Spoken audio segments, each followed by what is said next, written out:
want to make sure that I acknowledge the sponsor of the show, Tiege Hanley, because Tiege Hanley sent me this new pack. They sent me the new Tiege pack, so I just literally pulled the paper out, got it out of the mail, and I started going through it, and I got a little bit more excited than I should. You know what I'm saying? So they did send me the Tiege pack, and I don't even know what this is yet. So I'm assuming this is what you get when you first order your Tiege, and I don't know what this is. Oh, this is dope. This is absolutely dope. Is this a nail kit? Ladies, get this for the fellas. Fellas, don't wait for the ladies to get it for you. This is free. This just comes with it. 30% off your first order, plus 20% off for life. Literally. Oh, snaps. I didn't know that they were sending it like this. Real talk. So this is the nail kit that they sending you. All right. So now you ain't looking like a dusty. This is a free gift straight from Tiege for the people that ordered the Tiege. They got the small one for the little hands like mine's. They got the big joints for your toenails. And then they got the joints at the bottom too. You know what I'm saying? For y'all that's a little bit more crustier than usual. All right. So that's one of the free gifts that Tiege got inside of the pack. And then what is this? Says squeeze a quarter size amount of Tiege Hanley body wash on the center of the wet bristles. Lather, scrub, rinse, and repeat for the perfectly satisfying wash every time. So that's inside of there also, right? Ooh, I can get my rubber ducky on right here. You know what I'm saying?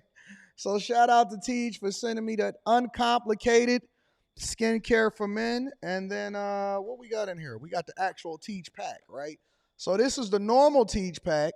But then they gave me the supersized joint for the people. They wanted me to show the people exactly what they got when they ordered that first Tiege pack, when you're getting your 30% off your first order, and then you get your free gifts. You get 2 free gifts, and then the 20% off for life. So the 20% off for life is a new thing. And, dang, I ain't even got my keys on me to open this up. Maybe I can use the little nail clipper thing. I no nail clipper for my new joint downtown. And then you get all of the washes, all of the scrubs, all of the AM, the PMs, and all of that stuff. So you got the whole thing inside of there for you to make sure you take care of yourself. But you got to make sure you take care of it every day, right? We don't want to miss days. We don't want to be looking like dusties. It does not absolve you from being able to make sure that you brush your teeth.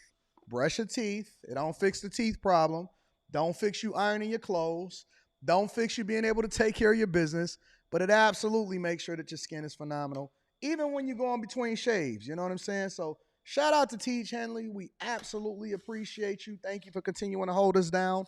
I might do an official Tiege commercial, but I like just talking authentically to the people. I like giving the people the authentic look of what it is that you're dealing with, and I want you to hear from me personally. Because anybody can do that little pitch and they can make some little videos, but very few of us can actually speak to the products of exactly what it is that you're supposed to use. So yeah, Tiege Hanley, 30% off your first order and then 20% off for life. That's the Anton Daniels pack, 20% off for life. Using any other Tiege pack, make sure that you go ahead and let that go. And make sure you tap into the link that's in the description and take care of it, all right?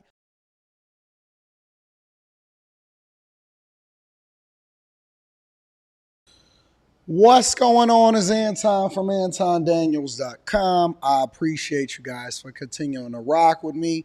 Thank you for tuning in for another edition of the Millionaire Morning Show.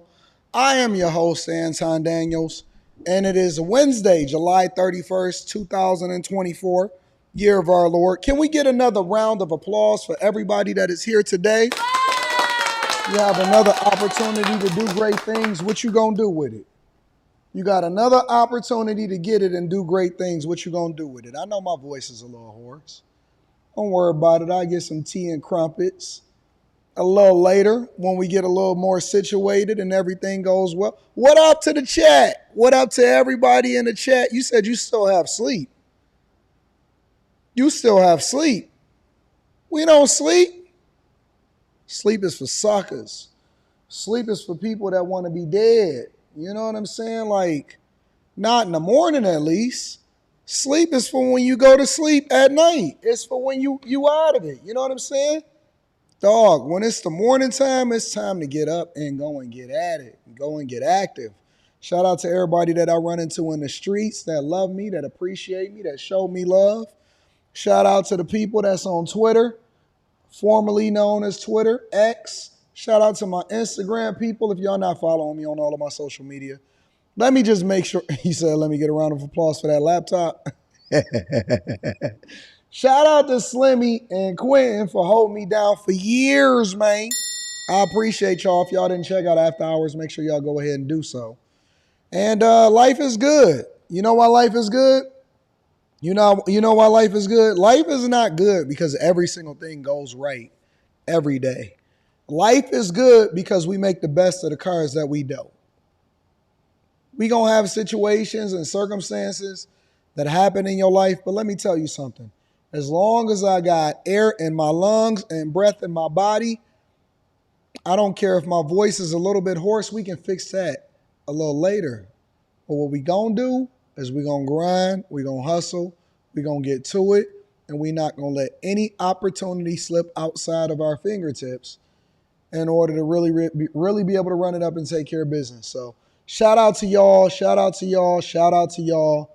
I absolutely have a great time. I did interviews yesterday, and then I did more interviews yesterday, and then I did my debut, which we plan on going over that today.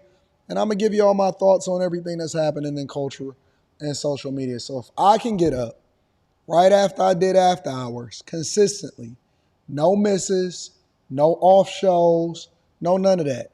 A lot of people think that what we did or what we do on a regular basis is get lucky. We don't get lucky. We just very intentional. We absolutely do not get lucky. We are just intentional with what it is that we do on a regular basis. And so we take the blessings that God give us and we make the most of it. Let me read some of these super chats and then we're going to go ahead and get started with the show. Oh, man, I got all kind of rich friends in the building today. All kind of rich friends in the building today. The Cultivator says, what up, though? What up to my people out there in Detroit? I appreciate you. Said, I see you working on that 30-piece, fam. It's coming. Good job. When you came on, me and my wife was like, I hope he not code switching with that voice. Nah. But AD came back with the heat. We love you, fam. And we on the lodge with it. Shout out to my Detroit brethren. Thank you for the Cultivator for rocking out with me. Byron is in the building, says, I already know this is about to be crazy after seeing that Kamala rally. It's embarrassing, but we going to talk about it. Eric Harris says, if you ever see me with Skamala Harris, just know we not related. Absolutely not. Brandon Oliphant says, good morning, good sir. Dope seeing you on Fox. Your gift will make room for you. What if your gift will make room for you was a person, kudos, big homie. Hey, we gonna do it. We gonna get it. Shout out to Mr. Lot, my rich friends. Says Detroit work ethic from the west side to nationwide. Salute, bro. Hey, I'm not supposed to be here, but we here, Mr. Lot. We here, Mr. Lot. Thank you, my friend, and thank you for showing up to the meetup. Brittany in the building says, first, shout out to the Q show. And AD, when you said the alphabet community, I lost it. You know I'm going to be the same way I am on the platform. I ain't switched up. Great job. Can't wait for more. We taking over the world. We are absolutely taking over the world. Shout out to my rich friends, Ash, in the building. You know I got to give acknowledgement to the people that support the platform. I got to show love to the people that love me. Ash says, AD, nice job last night on Fox. Laura Ingraham show as her special guest. You did great. Only suggestion, keep your eyes focused on the camera 100% of the time, which you probably already know. Other than that, you represented handsomely, well-spoken, and very articulated. I'm going to give y'all a little bit of insight on what that experience was and why I'm looking at different things. I don't even see anything. The only thing I'm looking at is black. But don't worry about it. We'll get there. Shout out to you, Ash. I'm on it. I think I take that. Eric Harris says, by the way, AD, congratulations to you on your Fox appearance. They need to put that 30 mil on the table. We working. You might see me on Fox next week. Shh, I ain't going to say that. Shout out to my dog, Eric Harris. Yvette says, life is good because I woke up this morning. Absolutely. We don't take it for granted. A lot of people didn't. Roblox 63 says, what up, though? I got a 2-ball for you. Thank you. Juju in the building, 10, 40, 45, 2 says accountability day number 7. What happened to the gig work you were going to do to see the difficulty folks talk about? Bike still good? Yeah, no, my bike is mangled. I'm going to take a picture. I told y'all that I had to walk my bike. I literally had to walk my bike back to my place over a mile and a half, and I got to get the tire fixed. I don't know if my rim is bent. Yo, my bike is messed up. My bike is messed up. I'm going to take a picture and put it on Instagram. Enos Luby says, just checking in, got some lemon honey tea. Much love and blessings. Thank you, my friend. I might need to order something on DoorDash. We'll figure it out. Also, I want to give a shout out to Great Job Lying to that racist Laura Ingraham. I don't think that Laura Ingraham is racist, but thank you for subscribing in order to say that, my friend. King Manasseh says, good morning, family. I'm proud to be a part of this movement. Shout out to you, Anton, for doing God's work. Proud of you, bro. Thank you, my friend. If y'all not a part of the Patreon, the link is in the description as well as pinned to the top of the chat. I don't quit. I don't stop. The only thing I do is keep working. I'm a monster. I'm a machine. For a cup of ginger tea for the councilman. Thank you, my friend. I appreciate it. I'm going to order that shortly. Perspective says, hold on, what Rita talking about? What up? Oh, Jesus. Bye. People ordering me hot tea and sending it to me. Shout out to you. I appreciate you, Rita. Thank you. Are more black people waking up? We need it. I think so. I think that's the conversation that we got to have today. DMZ veteran then says, I got this super sticker. Thank you, my friend. Thank you to everybody that contributes into the platform because I don't ask for it. But I just always like to acknowledge the people that hold me down. Shout out to Ali Collins says, watch Judge Joe Brown. And for on the Art of Dialogue YouTube channel, yeah, we was reviewing that last night. I'm going to break that down today. Mike, that dude, shout out to you for holding me down, my friend. I appreciate you. ESDC, thank you, my friend, on Cash App.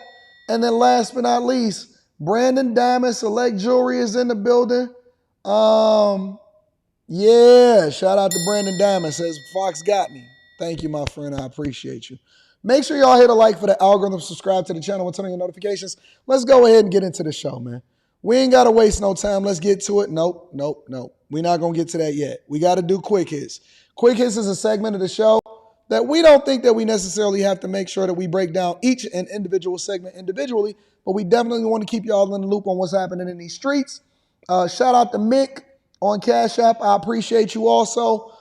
First and foremost, I was having a conversation about this last Monday, and I think I was going back and forth with Jazz.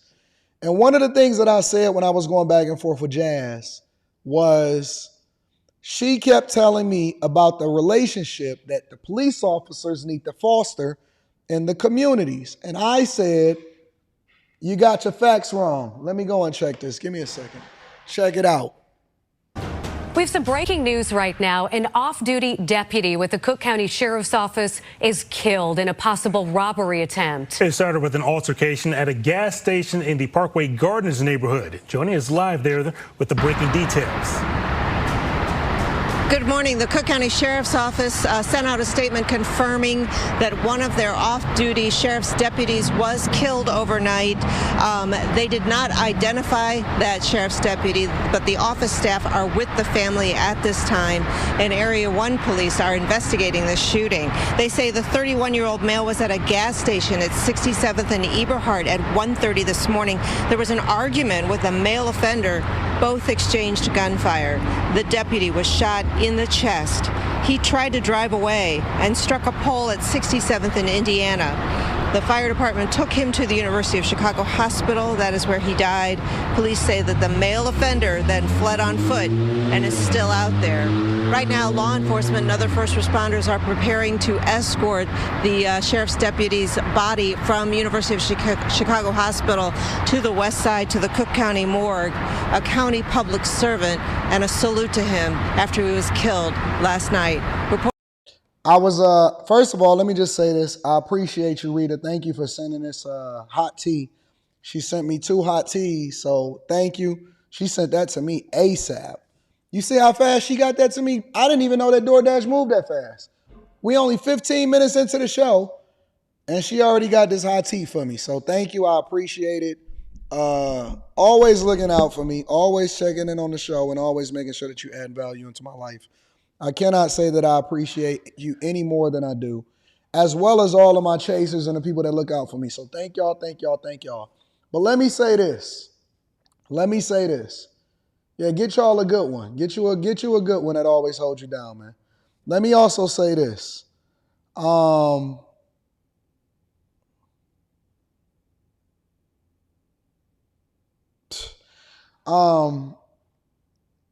was having this conversation with Jazz on Monday's show, and I was telling her that you got it wrong, baby. You absolutely got it wrong. She was basically communicating to me that black police officers or police officers in general across the board are always doing wrong to the black community. And I was telling her, listen, all you got to do is a simple Google search. All you got to do is a simple Google search, and you'll realize just how wrong you are. That police officers, by and large, are the ones that are killed off duty, on duty, trying to do the right thing and protect the people that's in the community. And of course, this is a Chicago area sheriff / off-duty deputy.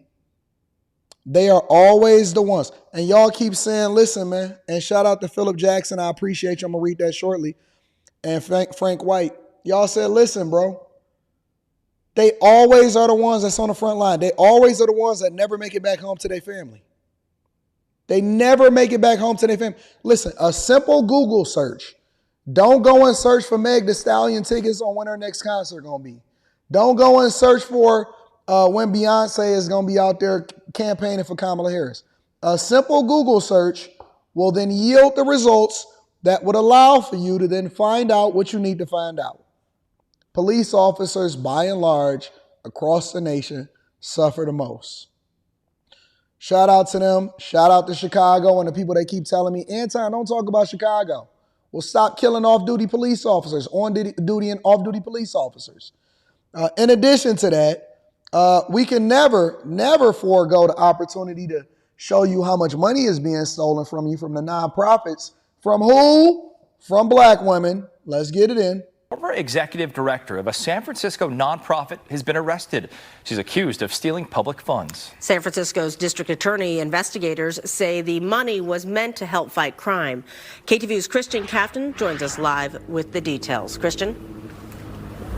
Yeah, the DA's office says that the former executive director of SF Safe was arrested and is facing dozens of felony charges that for misusing close to $750,000. My name is Kyra Worthy. I'm the executive director of San Francisco Safe. San Francisco's district attorney's office investigators have arrested Kyra Worthy, the fired head of the now defunct SF Safe, a nonprofit that once partnered with the San Francisco Police Department. The DA's office has leveled 34 felony charges related to the misuse and embezzlement of close to $750,000, an alleged subsequent cover-up, and wage theft. Worthy was fired from SF Safe in January after... Is this not the perfect picture for my people in the back and the front? Is this not the perfect picture? A woman stealing from a nonprofit, a director, embezzled $750,000 while standing in front of two people with masks on that are advocating for Black Lives Matter. You cannot make this up. You cannot make this up. Look at the picture. A black woman standing in front of two people with masks on advocating for Black Lives Matter while at the same time funneling money into her bank account.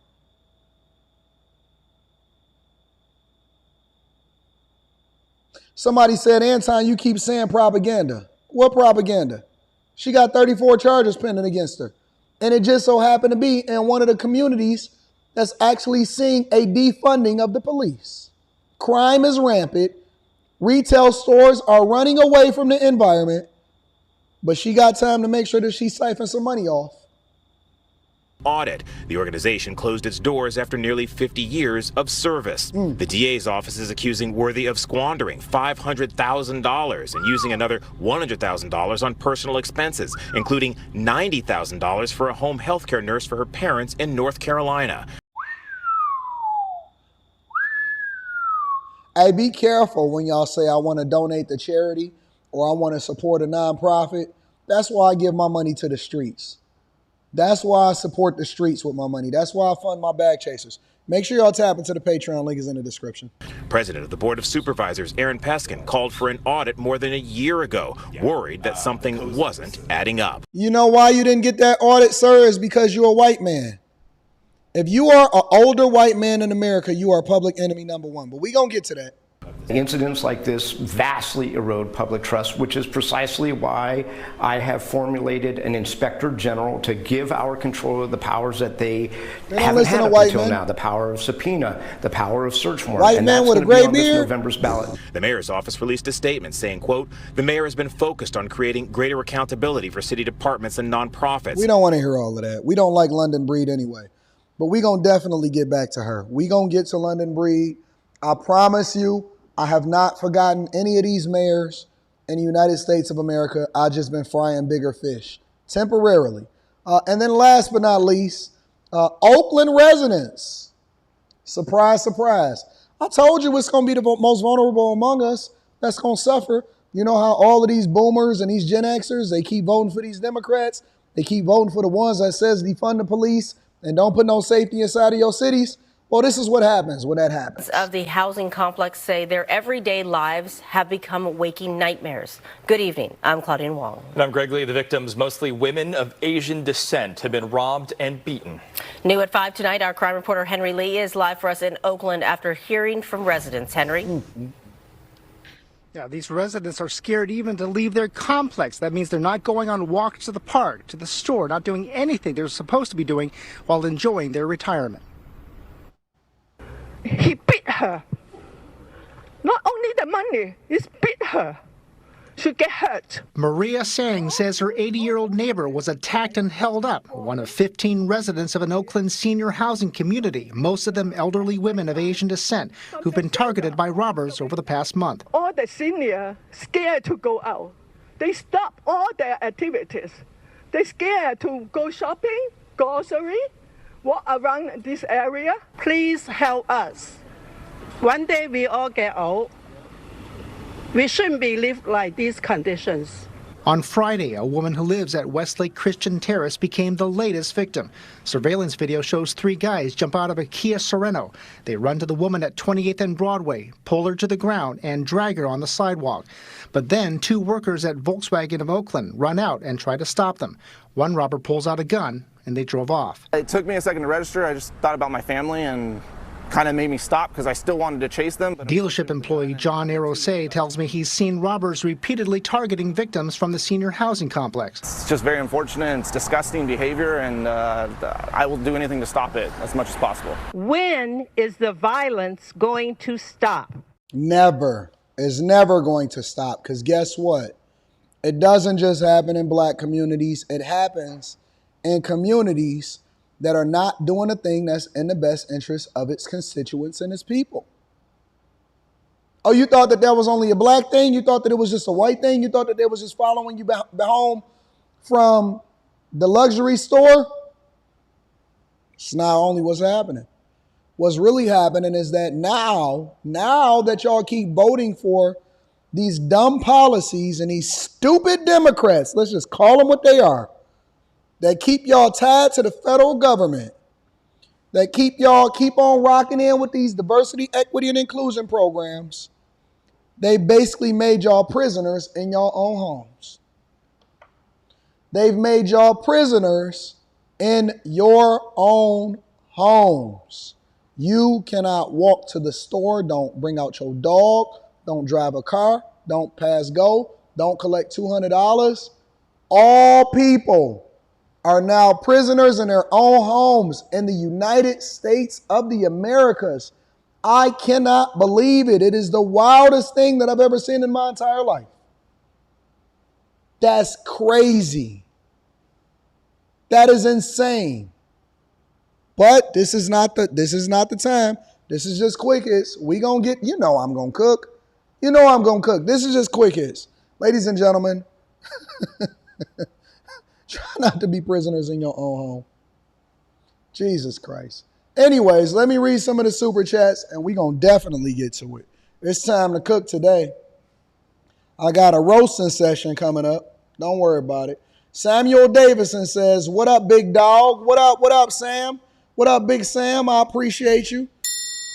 Tia Maria's in the building, says, congratulations on the Fox interview. Your work ethic is so inspiring and motivating. Only up from here. Oh, Tia, they gonna hate that. They gonna hate that. They said, Anton, you didn't just go viral once, twice, 3 times a lady. You taking advantage of the opportunity. Shout out to you, says Rita is the best, I swear. Rita is the blueprint for y'all. Get your ladies together. Get them together. As says 80, trust me, you interview better than me. Live TV is totally different from podcasting. I have no doubt the more you engage in live TV appearances, you will be a master. You are definitely more than the D. For those of y'all that's new here, we got a hashtag that's going on that I'm about to create. It's called More Than the D, but we'll get there. C. Key says, yo, Anton, I just saw the Fox interview. Awesome job. You even a Rick Ross beard looking fire. Proud of you, my guy. Strong finish. Thank you. I'm just a man from Detroit. You know what I'm saying? I love my people. That love my bag chasers. Make sure y'all tap into the Patreon. Link is in the description. Thank you, Anton. Been watching you for a while. Your coverage of current political landscape has truly opened my eyes to the BS. Keep it up. Oh, welcome. Welcome. Your eyes have been opened. The scales have been removed from your eyes. That's what the word says. Jerome Wilson says, been a police officer for over 12 years. Thanks for showing us love. Hey, man, no, thank you. Thank you for being the ones that's on the front lines of what's happening in our communities, because y'all don't get enough credit and you're severely underpaid because we overpaying all of these people and these politicians in these diversity, equity, and inclusion programs. And we should be having every police officer make $150,000 a year minimum out here in these streets. That's what I would do if I was mayor. Base salary, $150,000. All of these administrators that's in here in this building that always want to do all of the things that don't actually help the city and the community, y'all all taking pay cuts or you can get laid off. The first thing that I'm doing if I ever get elected, don't elect me. I'm going to tell you right now, don't elect me. Everybody getting laid off. I only want essential services, and I want to make sure that I'm putting more money into the community. Social services, cut. You're going to have to sink or swim in the city that I'm running. Let me tell you something, bro. Real talk. Honest to goodness. On everything that I love. The first thing, I am going to be the layoff commander-in-chief. If you ever, shout out to my girl, R Streets, if you ever allow for me to become mayor of a city, it's going to be heads rolling. All these layers in management, all of these people that think that they could work from home, everybody getting laid off. Police officers getting a raise. Teachers is getting raises. I only want essential services. We're going to cut all of the red tape. We're going to make it easier for business owners to be able to get their businesses off the ground. We're going to move everything to being more mobile. We're going to use and leverage AI. And all of your resources and services is going to go actually into the community of the things that you use on a daily basis. We're going to have the inspectors. We need them. We need the people that's being able to process the permits. But all of this other stuff, everybody getting laid off. All of these layers, we going to go ahead and redo everybody getting laid off. I'm going to cut, and then they're going to have to sue me in order to get things. I'm cutting and I'm asking questions later. I'm telling you, honest to God, that will be my first part of what I do. I'm not going to sit here and tell you and promise you something that I'm not going to do. I'm cutting everything and everybody going. Everybody getting fired. I don't need no assistant, cut. Police officers all getting raises. We're going to spend more money recruiting the people that we actually need that police our communities and keeping them safe. Teachers are going to be educating. Infrastructure is where we're going to advocate for most of our dollars from the federal government. We're going to fix our streets. We're going to pour more money into our communities. And we're going to put every dollar that we have into it. Freezing all salaries for anybody that's in federal government or a public servant. It's called public servant for a reason. If you don't want to serve the people, you're going to have to get the hell out. Quit tomorrow. I'm forcing everybody out. Honest to God, that's the first thing that I would do. Oh, who is all of these people? What you do for a living? I'm going to go straight through. They going to hate to see me coming. Hey, what you do for a living? Word? Listen, I'm going to just tell you right now, big dog, you got 3 months to find another job because your position is going to go away. Well, now, what do you do? What you do for a living? I'm sorry, baby. Listen, you got 3 months to find a job. Everything else is going away. I'm not giving severance because why would I pay you to go away? You got 3 months to make sure that you have all of the documents and everything that you do into the cloud so that we'll be able to know exactly what you did and reference back to it. But your position is going to be cut. What do you do for a living? What? You the assistant to her? Okay, your job is going to be gone too. First thing that we're going to do is we're going to give police officers a raise. We're giving them 100% raise. 100% raise. I'm telling you what I would do. Immediately. I'm telling you what I would do. All of this red tape, funding and all that, we don't need that. And then once we give our police officers a raise, then we're going to cut taxes. Then we cutting taxes.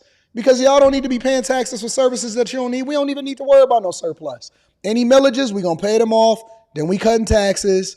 We don't need to be taxing the people. We need to have the resources going back into the communities. No more of that tax stuff. Taxes was supposed to be temporary. You know how they used... I ain't going to give y'all no history lesson today. I'm not going to give y'all a history lesson today. Real talk. Anyways, let me go ahead and read the rest of these super chats and we're going to continue over. Shout out to Jerome Wilson. What else we got going on here? Mel Smith. Shout out to Mel Smith, says proud back chaser. Shout out to my people. I cooked on Fox, didn't I? Philip Sadiq is in the building, says, spilled my drink watching you on Fox. You were surprised, wasn't you? You ain't expect to see that. Shout out to Chris Hutchinson, says, you have to be a low-down criminal to rob an old lady. That's what they do. They don't care nothing about it. Samuel Udo says, shout out to you, Anton. Been rocking with you for a while. Sending support. Shout out to my people across the pond. Shout out to my people. Thank you. I appreciate you. Juju in the building says, your right-wing pivot is crazy. Get that bag, King. I ain't no pivot. I've been conservative. You conservative. You just don't know it yet. Y'all got to pull the scales off y'all eyes. Red Bunny Classic says, don't pass go. Don't collect $200. Get the hell out of the office. Facts. Shout out to Jamal Fowler. I appreciate you, to the bag chasers. Amen01 says, 80, keep doing your thing. You are a perfect example of how to make it. Trini Life says, watched you on Fox, good representation. Man, they're about to give you that 30. I need it. I need my 30. Adonis 1909 says, just came in, brother, from the image. It looks like you're wearing a shirt with your initials. Top tier business opportunity flex. So listen, we know how to capture the moment. We know how to plan for the opportunities. My assistant principal told me, she says, Anton, success is when opportunity meets preparation. When they call, are you there? Are you ready to answer? They say, Anton, we don't even want you in the studio. We want you to come to a satellite studio. We gonna get there. Shout out to my dog Adonis. Eric Harris says, AD for president 2028. Drain the swamp. Anton, most of our taxes go to admin and BS, which is exactly why we need to get rid of all of that nonsense. Tell them to go get a real job. You're not going to work for the federal government for 10 years in order to try to get your student loans forgiven. Pay it back.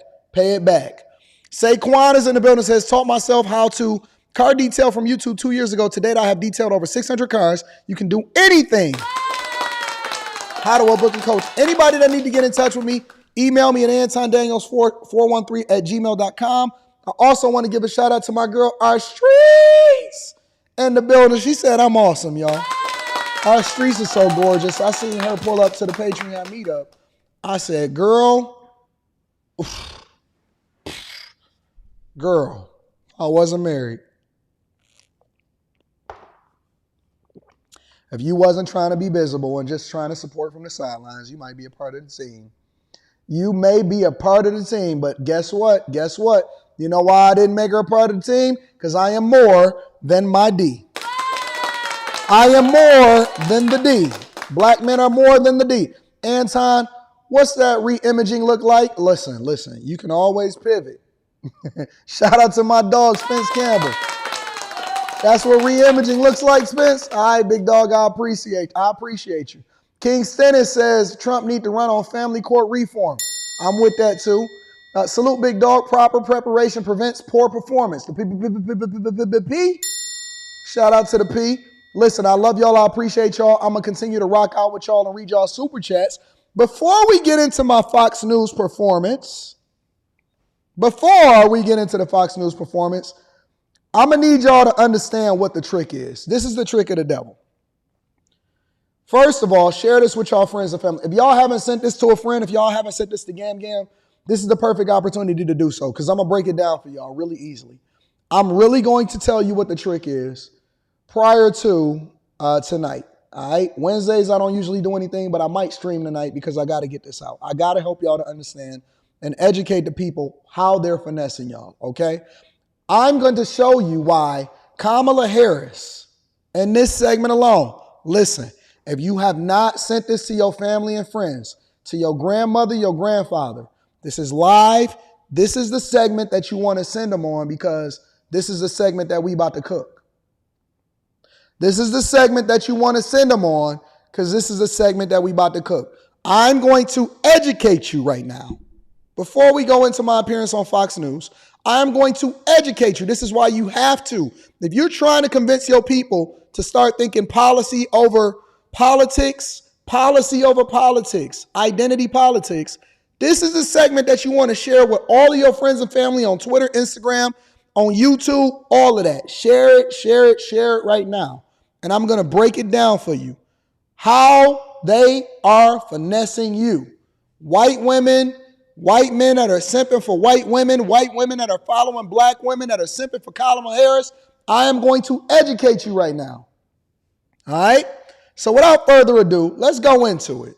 So Kamala Harris held a rally in Georgia with Andre Dickens, who just so happened to be one of the people, along with Fonnie Willis, you know, the one that was busting it down for a real one at the taxpayer's expense in order to prosecute Trump. Yeah, those people who welcomed her with open arms and they had a whole parade for it. And I was saying to myself, well, why would they then have an entire celebration? I mean, it wasn't even a rally. It was a celebration of Kamala Harris. Well, why would they do that? Well, according to White House documents and logs, before Trump, they came out and tried to correct it and say, well, technically they didn't necessarily meet with Kamala Harris. I don't believe it. Before charges was ever filed against Trump, and we have no idea how it is that they went about executing this meeting and what they talked about. But for some reason, Atlanta Mayor Andre Dickens and Fonnie Willis, who just so happened to be the district attorney for Fulton County down there in Georgia, just so happened to make their way up to the White House to go and visit Vice President Kamala Harris. If I'm lying, I'm flying. This is a fact. This is not my opinion. This is public information. Anybody can go and look it up. It was actually first discovered by the prosecutors over at the Trump case when they first started to try to oust Fonnie Willis from being a part of the prosecution attorney on that case over there in Fulton County. This is not my opinion. This is a fact. Get out your emotions and let's have a conversation. I said I got to do this live stream today. I don't care how out my voice is. I got to give y'all the information so that y'all can make an informed decision for yourself.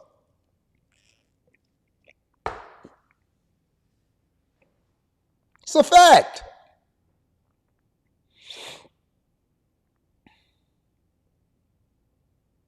Fact check me. So then you look at this celebration right here where Andre Dickens is saying that he's honored. I'm honored to bring up Kamala Harris. If on code was a thing, this is the very definition of it. This is what the picture would look like inside of a description of what on code looks like. You scratch my back, I scratch your back. You throw some charges on Trump, I'll make sure that I put a position for you in the cabinet. I wouldn't be surprised. I would not be surprised if by some miracle that black people decided that they didn't want to continue to be educated and walk away from the Democratic plantation, that there is a position for Andre Dickens for life in the Kamala Harris cabinet and administration in the future. Look, see, even Chandre, even a simp in the chat said this is not news. Elected officials just so happened to be right before they filed charges in Fulton County on Trump to the tune of 91 different charges. And then you don't want to say that this is election interference? This is the very definition of election interference. The very definition of election interference. I know, Jacquel. We're going to cover that later on today. We got so much to cover. We got so many fish to fry. Brandon Johnson, you a lucky one. Shane Tao, you a lucky one. Eric Adams, we ain't got time for you this week. We focusing on frying people and giving them the information so that they can start to make informed decisions.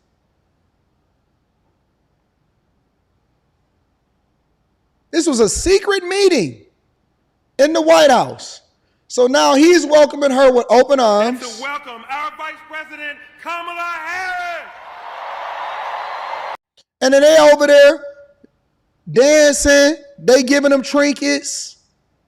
Look, this whole news conference, they giving them trinkets. You got all of these leaders. You got the church showing up. The church. How disrespectful for church leaders to try to influence people on how it is that they supposed to vote instead of giving them the word of God.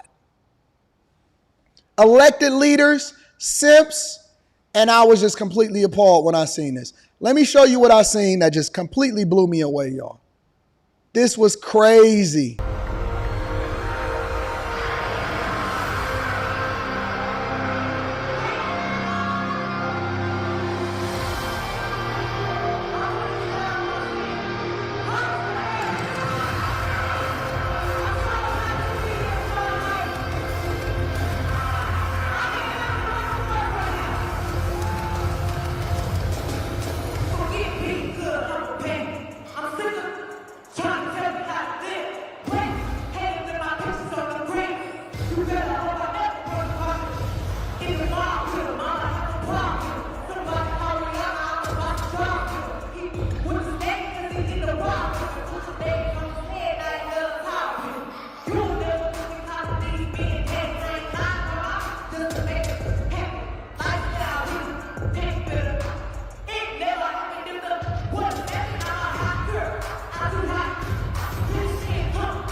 Give me a second.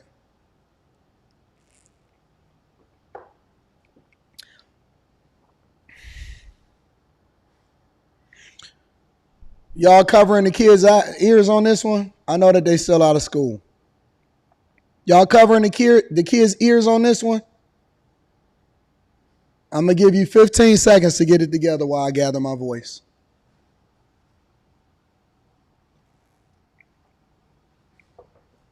Look at the white woman right there with the bluish, greenish phone by her lower right leg or her lower left leg, our right. Look at the white woman right there all the way down by her lower left leg, our right, her left.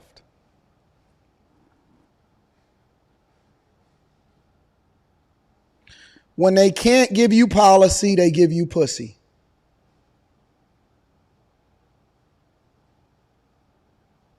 When they can't give you policy, they give you pussy. They give you distractions. They don't talk about issues related to how it is that you're supposed to be better. They throw you concerts. All you got to do is go and study ancient Rome. All you got to do is, you ain't even got to do that. Go and watch Gladiator. When the people were starving, you know what they did? They gave them games. They didn't give them policy. They didn't work with the Senate. They didn't do the things that would help the people. They gave them gladiators. They gave them games. This is the equivalent of them calling you dumb to your face. They say, hey, we're going to throw a concert with Meg the Stallion, who cannot probably cite a policy to save her life.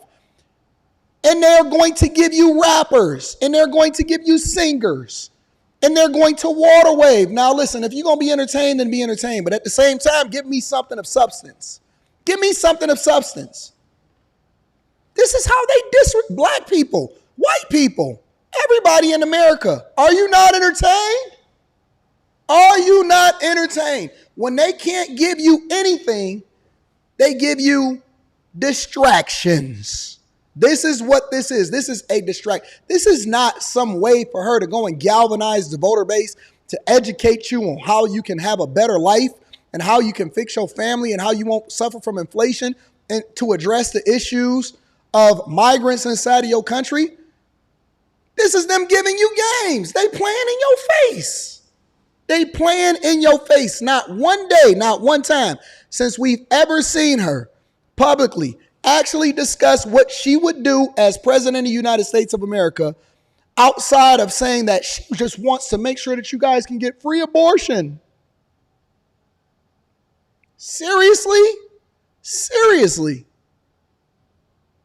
At least Amber Rose came up there and gave you an actual story when she was at the Republican National Convention about how it is that she's then changed her mind and she opened up her eyes to the fact that she was ignorant to the idea that she really didn't have liberal values. She had more conservative views of how it is that she would be helped as a constituent, as a resident, as a American, and why she didn't switch from the Democratic to the Republican Party. And it was a coherent conversation.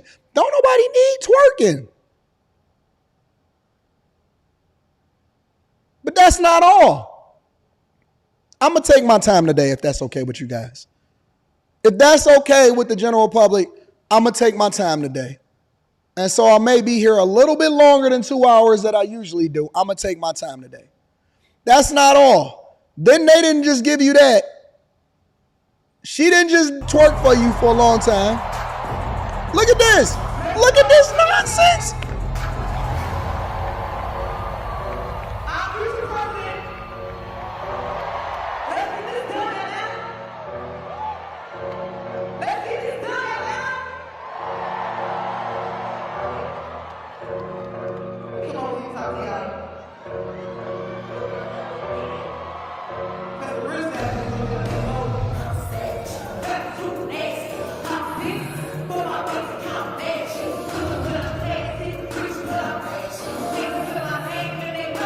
How do you feel knowing that you can't pay your rent, but they parading around to you somebody in order to try to convince you to vote for them? That they don't speak to your real issues. How do you feel about that? They didn't just give us her. You know who else they gave us? Hold on, let me see if I can get to it. When y'all see me in this video, I said this is insane. They didn't just give us her. They gave us Quavo. They gave us 1/3 of the Migos, y'all. Look.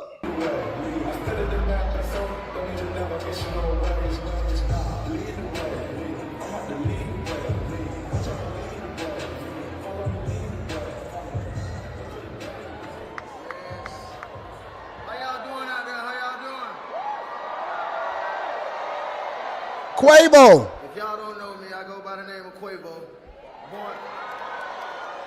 Born and raised in the north side of Atlanta, home of the Migos.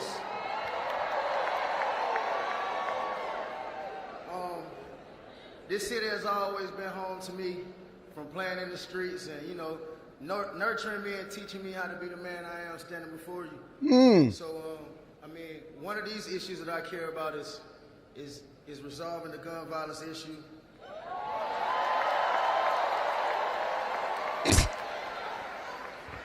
And you can't understand the struggles of gun violence if you're not in the field or in the heart of it. So one thing I learned about working with Vice President Harris is she always stand on business. Oh, God. Lord, have mercy. Jesus Christ. Somebody, give me a, oh, jeez. I'm broken. I'm broken. I don't know what to do. Oh, black people, white people, liberals, somebody, wake the hell up. Wake up. Come out of your slumber. Didn't they not give this to you in voter dad? Didn't they tell you to zoom? Didn't they give you the soldier boy? Didn't Diddy say, take that? Wasn't Diddy Harlem shaking and giving you all of this shit? We not used to this.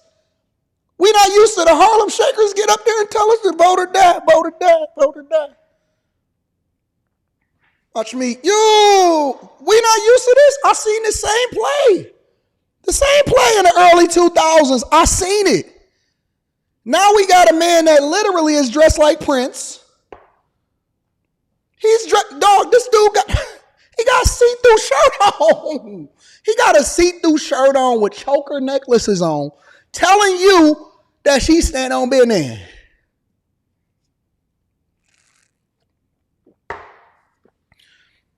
Chris Brown dropped a diss record on him 1 month and a half ago. A month and a half ago, Chris Brown just dropped a diss record on him. And then he came through with a see-through blouse on. Blouses. See-through blouses on in order to advocate for Kamala Harris to try to convince y'all to vote for her. Y'all going for this, black people? Black people, are y'all going for the court gestures that then sit here and tell you how it is that you're supposed to vote, but they gave you no reason to actually stand on business?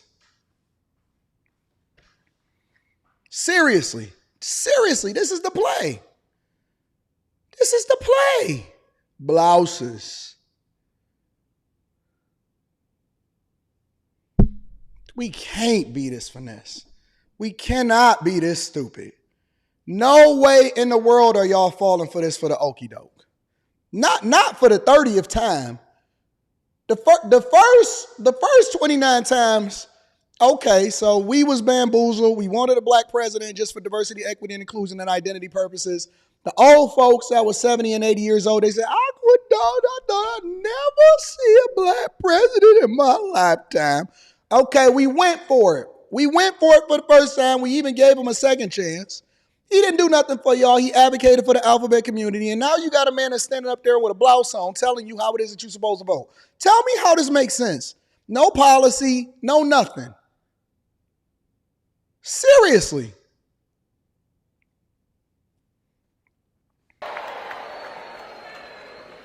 From inviting me, what's up, mama? From inviting me to the White House last year to discuss these solutions to passing the biggest gun safety laws to date. What are they? What are they? So it's only right in the birthplace of the culture. It's also the same place to launch the first African-American woman to run for president. She don't even claim you. She don't even claim you, dog.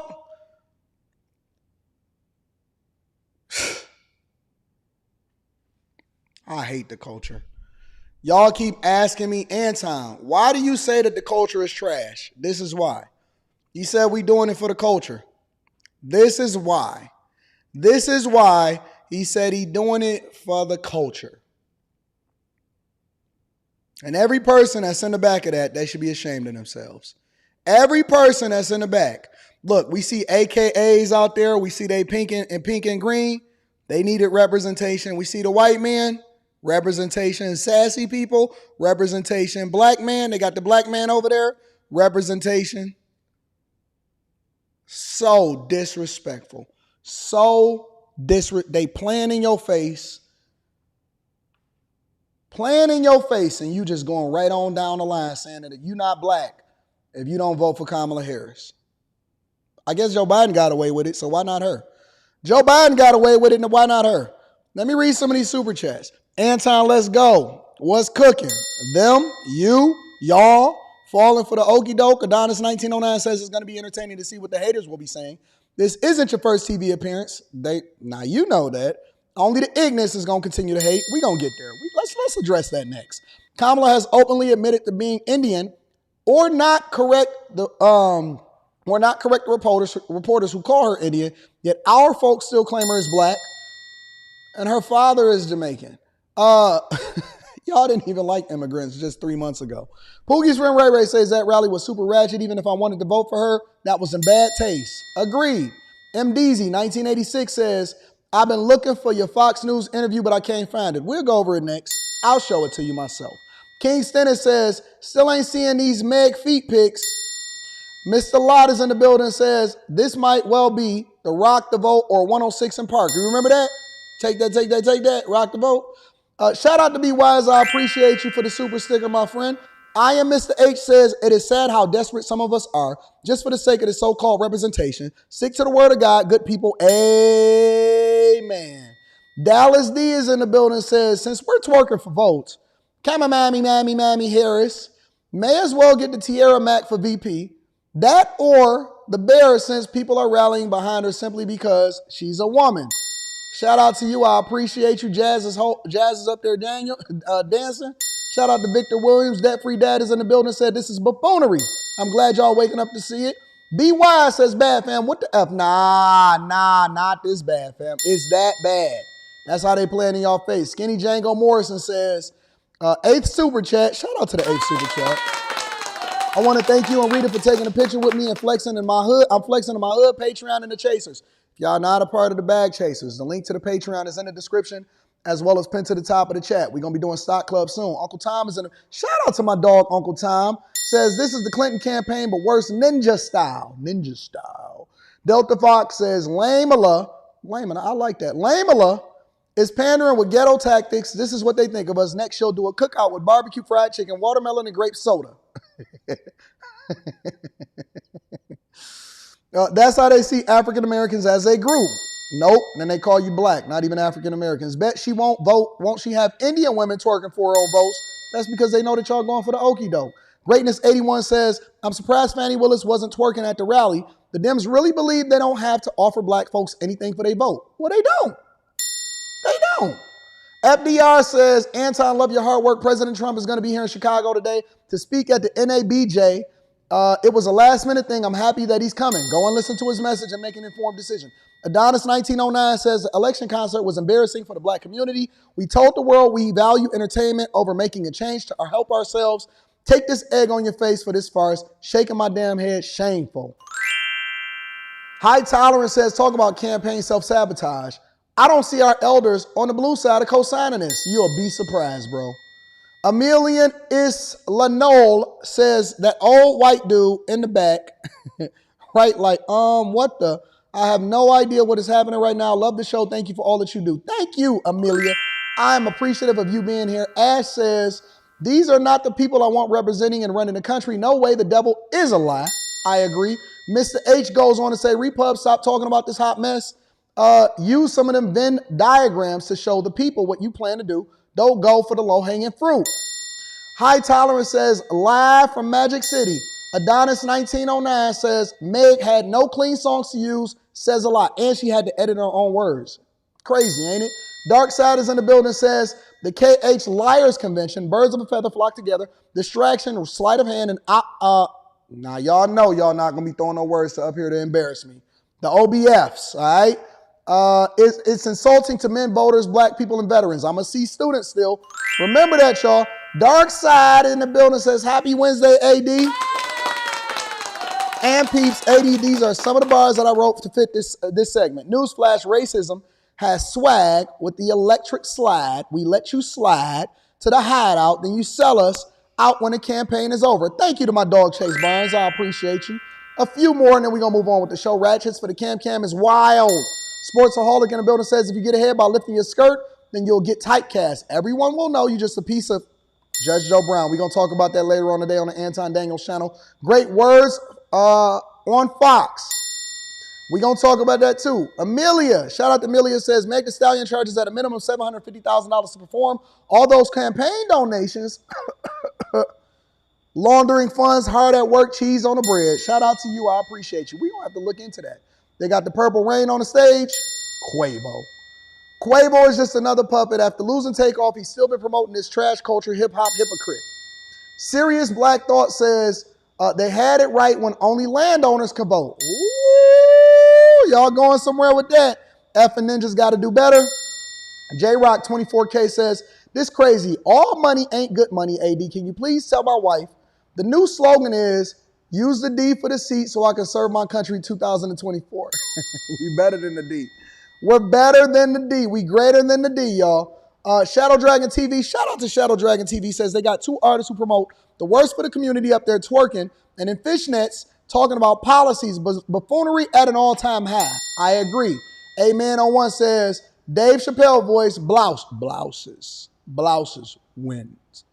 Shout out to Trini Life says, and his shirt is velvet. Is his shirt velvet? I don't know. Mr. Joe says, Dems know they can get away with it because Black culture champions degeneracy. Rashad Boyd goes on to say, there are many people who are not yet ready to be unplugged from the Matrix. We can't save everyone. Then don't save none of them. Let them have it. Patricia, thank you, Patricia, for supporting the platform. I appreciate you. Levi Apparel is in the building and says, while you giving facts, they played the commercial. Lorenzo Smith in the building says, first and only Black woman to run for president. Kama Loose is a representation of the 304 life today. Rochelle Brown is in the building and says, Dems is taking down the drain. And director's chair with the words on set. Shout out to Mel Smith. I appreciate you. Thank you to everybody that support the platform. I will continue to read super chats throughout the show. I got to acknowledge everybody that contribute because I do appreciate it, even though I don't ask for it. I never ask for it. Lots of people in here. The likes is a little low. On YouTube alone, I see over 3,500 people in here. The likes is a little low. Likes is a little low.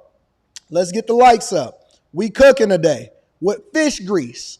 Cooking today with fish grease. So, I had an opportunity yesterday, and I'm going to be reading the Cash App shortly.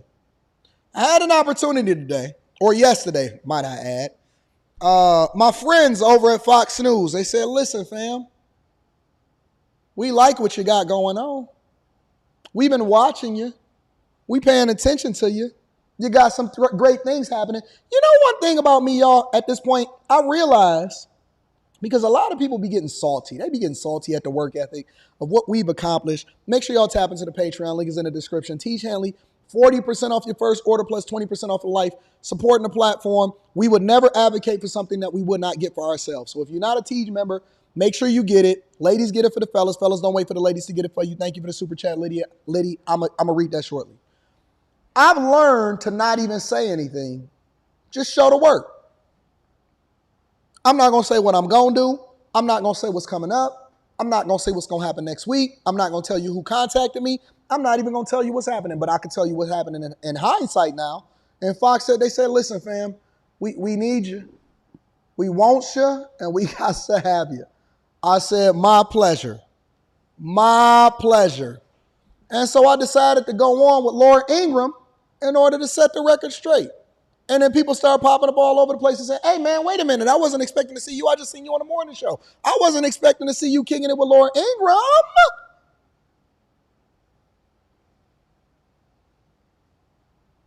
So if you missed it, and for those of you that didn't watch it, let me go ahead and play a little bit of it for you. Joining us now is Stacey Washington, host of Stacey on the Right, Sirius XM Patriot Radio, and Anton Daniels, YouTuber and content creator. Woo! What is going on out in these streets? Not a little ghetto boy from Detroit then came up, became a self-made millionaire, is running up the bag, taking care of business, hiring the people of his community, being an advocate for the thing that we love to advocate for, married for 20 plus years to one woman, no kids out of wedlock, making sure that we add value into their life. They don't want to see a man of my stature, self-made, pull myself up by my own bootstraps and align with people based off of the content of their character instead of the color of their skin. Oh, rebuke the devil.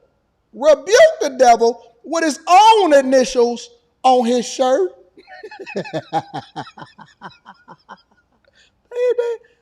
Hey, listen, the people that's racist, the people that exercise reverse racism, listen, they should have been advocating for me instead of advocating for Obama. Maybe one day I'm going to run for office. I'm the perfect candidate to do so. Might I add. Let me get into it. I don't want to distract y'all. I want to be able to play the video for y'all. Let's get to it.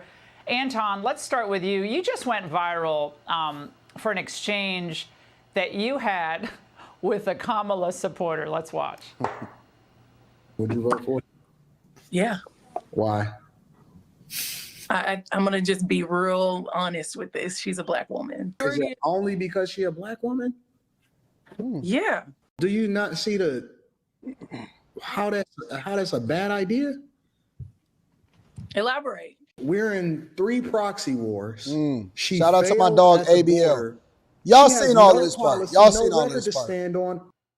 Let's go into the actual Anton, dialogue. first of all, I think I forwarded that to 20 of my friends. No, you didn't, Laura. Laura, no, you did not forward that to 20. You did? Laura, thank you so much. I appreciate you. We'll talk offline. We'll talk offline. Right after the show, we'll have a conversation. Let's go ahead and get to the issues, Laura. It was such an awesome takedown. But tell us about that, because I saw some of the other participants like nervously drinking their Coke or whatever they were drinking. But tell us about your interactions with people who happen to be African American who instinctively seem to go for Kamala because it's the right thing to do. Absolutely. I think it's unfortunate because the majority of my interactions is me being looked at as the bad guy because ultimately they think that I'm supposed to be on code, even though I know and they know that it's not in our best interest, in my family's best interest, in the country's best interest. And when we continue to play identity politics, the thing that they usually refer to is our previous history in electing people in office that ultimately even they will concede that they didn't have our best interests at heart. And so when I'm interacting with these people, often at times it's very difficult for them to step outside of being on code in order to do the thing that's even in their best interest. So I'm often looked at as a bad guy, but in reality, they know I'm telling the truth, and that's why it's so difficult for them to be able to convey and then debate what it is that I'm telling them, because they already know what the truth is. They're not unfamiliar with what it is that they experienced over the last 3.5 years. They're suffering, they don't have jobs, they have lower wages, they can't pay their bills. And so when they experience this, but it's very difficult for us as a community then break away from the popular thing to do because they don't want to be a part of the cool kids club anymore. Woo!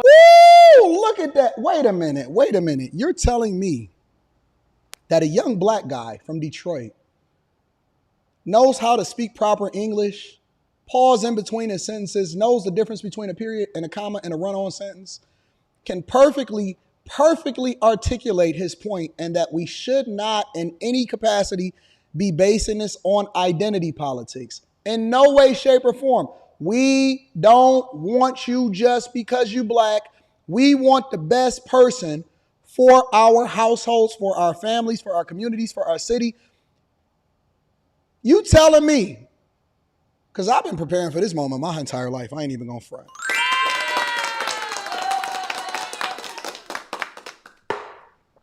I've been preparing for this moment my entire life.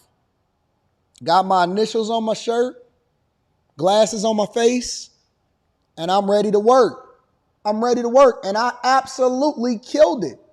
I said it. I said, listen, they think I'm the bad guy. They call me all kind of names out of my name.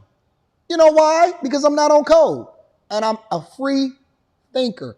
And I actually like people that may not even have the same pigmentation in my skin. I like people that don't look like me. What? That's crazy. You would consider a candidate that's not black? Absolutely. You know why? Because they're not parading around Meg Thee Stallion in front of my face and they're actually telling me how I'll be able to afford a home. That's what you should be concerned about. Your school district, whether or not migrants is coming in here and taking over your jobs. Why did they leave the border open? Nobody's asking that question anymore. Why is she over in different countries advocating for the alphabet community and taking up the flag from Obama before her to do that? And she don't even like y'all. She not even pro-black. Y'all told me, and I'm not even a blackity black. Y'all told me that the criteria in order to be pro-black was that you had to also be married to a black person.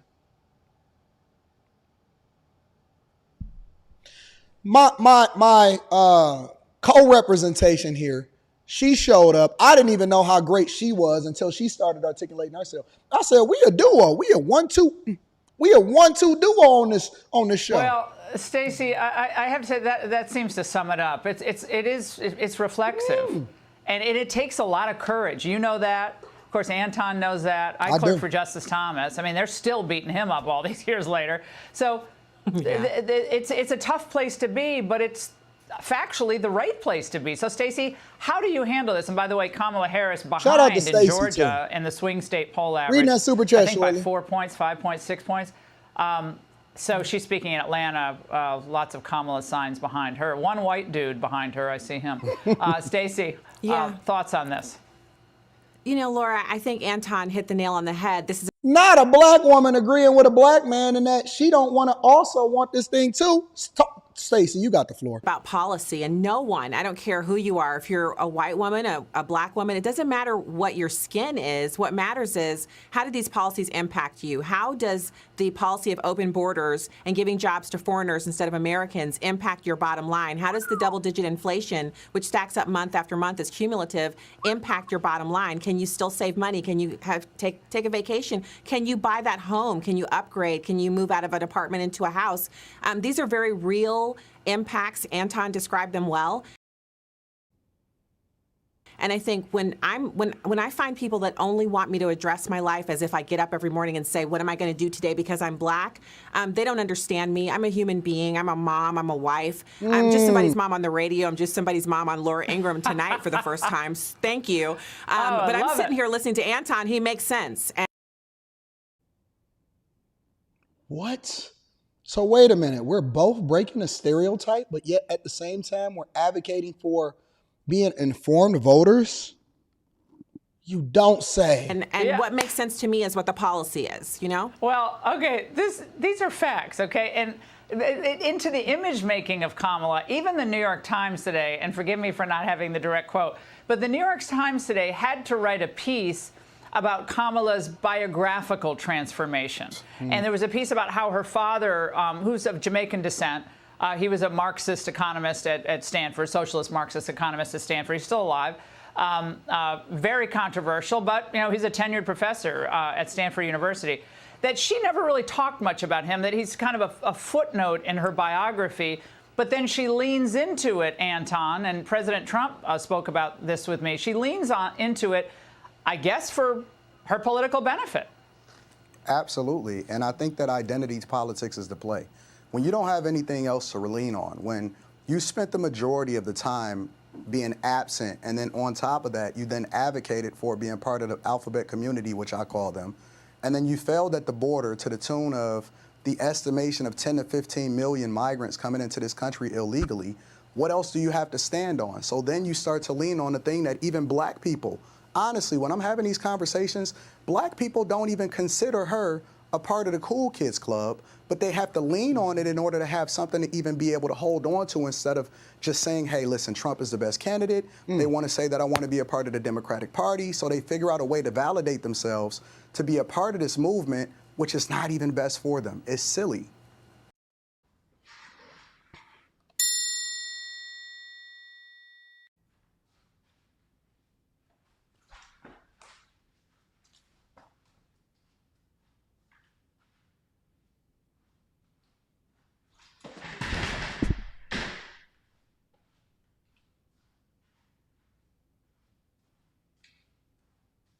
It's silly.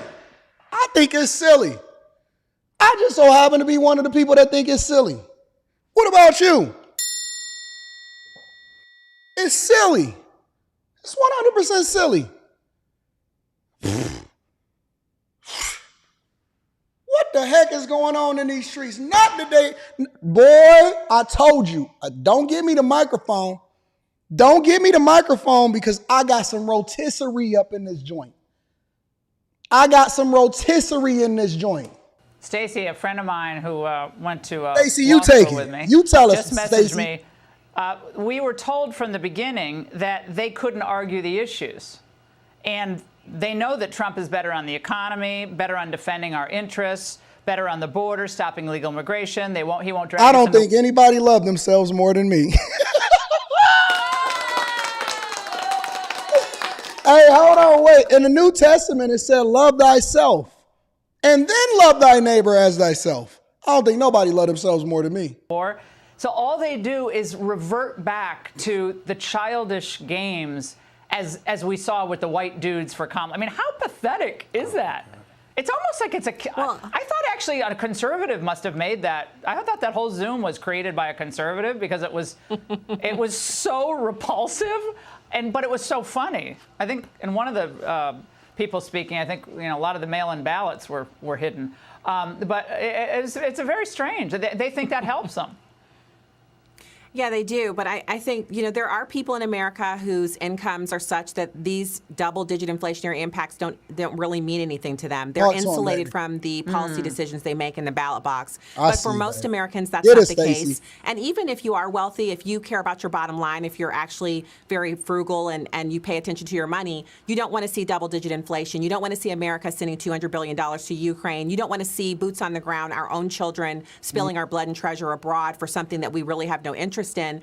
And you really want to see some cogent domestic policy that prioritizes some of our very serious issues that we had, even coming out of the pandemic: homelessness, mental health crisis, health care. There are some things we need to do. I know, but Stacey, you're dealing in the realm of facts.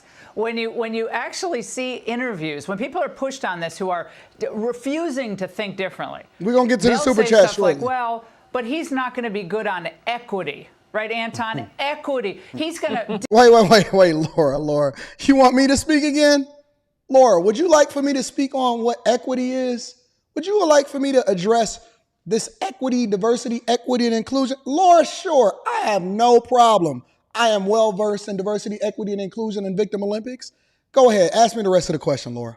Disembowel equity. What I say to folks is, how's all the equity of the last 3.5 years worked out for your communities? Illegal immigrants using your schools? It's absolutely horrible. It's absolutely horrible. And it's so funny because, I've been seeing this whole movement, right, where they first leverage sororities and fraternities as far as the Divine Nine to try to include them in order to try to get her to be obviously presidential.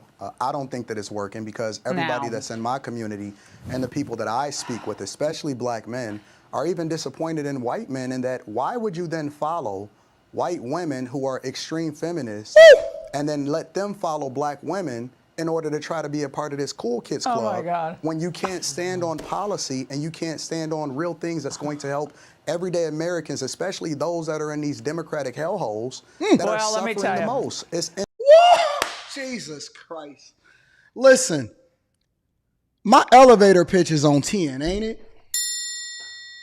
Why would these snow hares follow these snow bunnies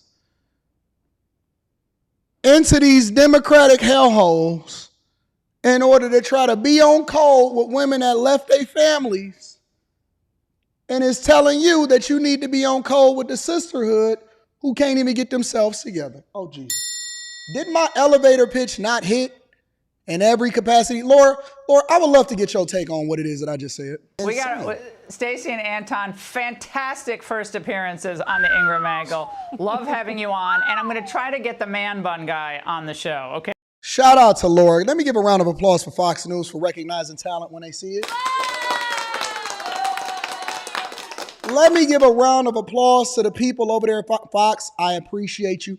Thank you. I'm looking forward to working with you in the future. I'll see you guys very, very, very soon. If I do say so myself. If I do say so myself. And everything I said was absolute facts. Everything I said was absolute facts. 100%. If y'all enjoying this show, make sure you guys hit a like for the algorithm, subscribe to the channel, and turn your notifications, and make sure you send this to your friends and family. We also do Stock Club. We also do meetups. We also do all of that. If you want to be a part of a group of people that's going in the direction that you're going in, and not as just going in Victim Olympics or doing it based off of identity politics. We love everybody. Make sure y'all tap into the Patreon. Link is in the description as well as pinned to the top of the chat. I'm going to bust down some of these super chats, and then we're going to come back and catch the rest of them right after this because we got to stay on the politics. We got to stay here. We got to stay here. I didn't even tell the chasers that I was going to be on Fox News yesterday. I told them when I wound up being on there. Lady B says, they say they hate Hollywood. Hollywood is demonic, but who is Hollywood supporting? Who was Hollywood supporting? Don't let it go over your head. We caught it. It didn't go over my head. I caught it, lady. Mark Rush is in the building, says, anyone remember when they said twerking release trauma? Darius Davenport says, I'm calling first dibs on a more than just the D merch. I'm releasing that soon. I got it for y'all. I think I might do pre-order soon. Will Get Into It is in the building, says, just because we proud of you. You proud of me? I'm proud of me too, big dog. American Man says, you ain't Black Club 2024. Welcome, good sir. Eric Harris says, our ancestors are so proud.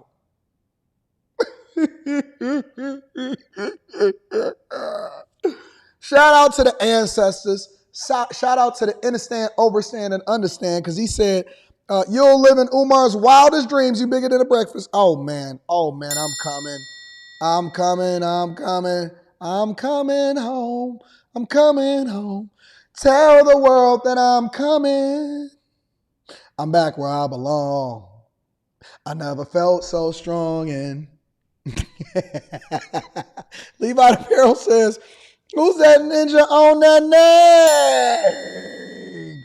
Jake Fever says, I seen on Fox, said, hide your kids, hide your wife. Shout out to AD, Antoine Dawson. Good work, though, homie. I appreciate you. Let me give a shout out to my rich friends. Shout out to my rich friends. Ray Sean is in the building, says, level up. This is one of my mentees. Absolutely killing it in the game. I appreciate you, Ray Sean. Giving Back says, finally, a cool black man on national news. I'm here, and I got a beard and a mustache. That means you can trust me. You know what I'm saying? Turtle Island Jr. says, Anton actually showing what an informed voter looks like. Woo-wee! Tax Smith is in the building, says, was coding at home when I saw that exchange with Paige live, and I jumped out of my chair. Anton Cook. Thank you. I'm also going to recognize some more of my rich friends real quick. Shout out to Demetrius Coleman in the building, says, Anton, let me find out you pivoted and drawing a $30 million bag elsewhere. Salute to the big dog. Shout out to you. Listen, I love y'all. I'm appreciating y'all. I'm going to continue to read Super Chat shortly, but we got to continue on with the show. I got y'all. I'm reading Super Chats. I'm reading Cash Apps. I'm reading everything. Y'all ready to continue on? All right. Let's stay on politics for a minute, because we don't just want to be on one side of the fence. We want to objectively look at it from all sides. Let me say that again. We want to objectively look at this thing from all sides. So how about we spend roughly 12 minutes or so discussing Laura Ingraham pivoting from an interview she did with Trump. Now, one of the questions that she was trying to find out is, what is it that you really want to do? I know that the Stallion is twerking over there in Atlanta, and Quavo is walking up there with a blouse to tell y'all how it is that y'all supposed to vote just based off of identity politics. But Trump, I'm curious, can you speak to real issues from real Americans and what they're going through? Because that's what the people really want to hear in real life. Sad fact, after 4 years of Biden and Harris, more Americans believe the American dream is no longer achievable. Donald Trump says he'll restore that, but how? You've mentioned getting rid of taxes on tips, 10% tariffs across the board, getting rid of most favored nation status for China. There will be a lot of pressure brought to bear against the tariffs question. How strongly, and I think a lot of people in Michigan are listening tonight, and in Ohio and other Rust Belt states, how firmly will you commit to these tariffs? 100%. Look, and before he answered this, you know why I believe him? Because he's the person that put the tariffs into place right now that actually saved the steel industry, got back people jobs, started the jump starting the manufacturing of jobs, had unemployment at the lowest rate. Americans were thriving 2016 through 2020. He was the person that put into place the tariffs that Biden left into place but could not manage the country effectively enough to make sure that we're not suffering at the hands of the Democratic Party. That's a fact. So why wouldn't I believe him? Because he has a track record of fighting for Americans, a track record of making sure that the North American Free Trade Agreement was renegotiated that also included China trying to use Mexico in order to pour parts and content and insight and information and understanding and all of the things that they want to push as far as propaganda and also removing your jobs from the United States of America. They were going to push it up through Mexico. They had already been doing it the entire time. Pushing it up through Mexico. Pushing it up through Mexico. And so he also renegotiated the North American Free Trade Agreement to make sure that it was fair for Americans. But let's hear what he got to say. The tariffs do two things. Number one, they bring in tremendous amounts of money, and they let you keep your jobs here. China used them for years, very successfully. They said if an American company wants to come and build a plant in China, there's no tariff. Same thing with me. If somebody wants to come build a plant and hire our auto workers, I like it, there's no tariff to be paid. It's always been like that, but because people don't understand the manufacturing policies over in China, did y'all know that Tesla, even though all of y'all jobs were shipped over there by the Clinton administration, the Clinton administration was the architect of shipping your jobs overseas, neither here nor there. Did y'all know that Tesla was the first American company that did not have to share proprietary technology that China would then steal and then use it for their own companies, which gave them the leg up, but also that it was the first company that you didn't have to partner with a Chinese company in order to do business over there. Meanwhile, they've been shipping products and doing business over here for the entire time, for decades. The entire economy that you stood on, that your parents was benefited from, it was all based off of the idea that it was one-sided. And in order to try to keep costs down instead of keeping jobs here in the United States of America, which then increased wages naturally instead of artificially, like they doing over there in California, it was one-sided. So they could do business over here and then ship all of the profits back to China. But then if we wanted to do business over there, we had to give up our technology, show them what it is that we doing, teach them how to build our cars, teach them how to take our technology, and then also they taxed us on top of it, and we could not even participate unless we partnered 50-50 at least with a Chinese company in order to build up their own economy. That's crazy. That's crazy. That is a fact.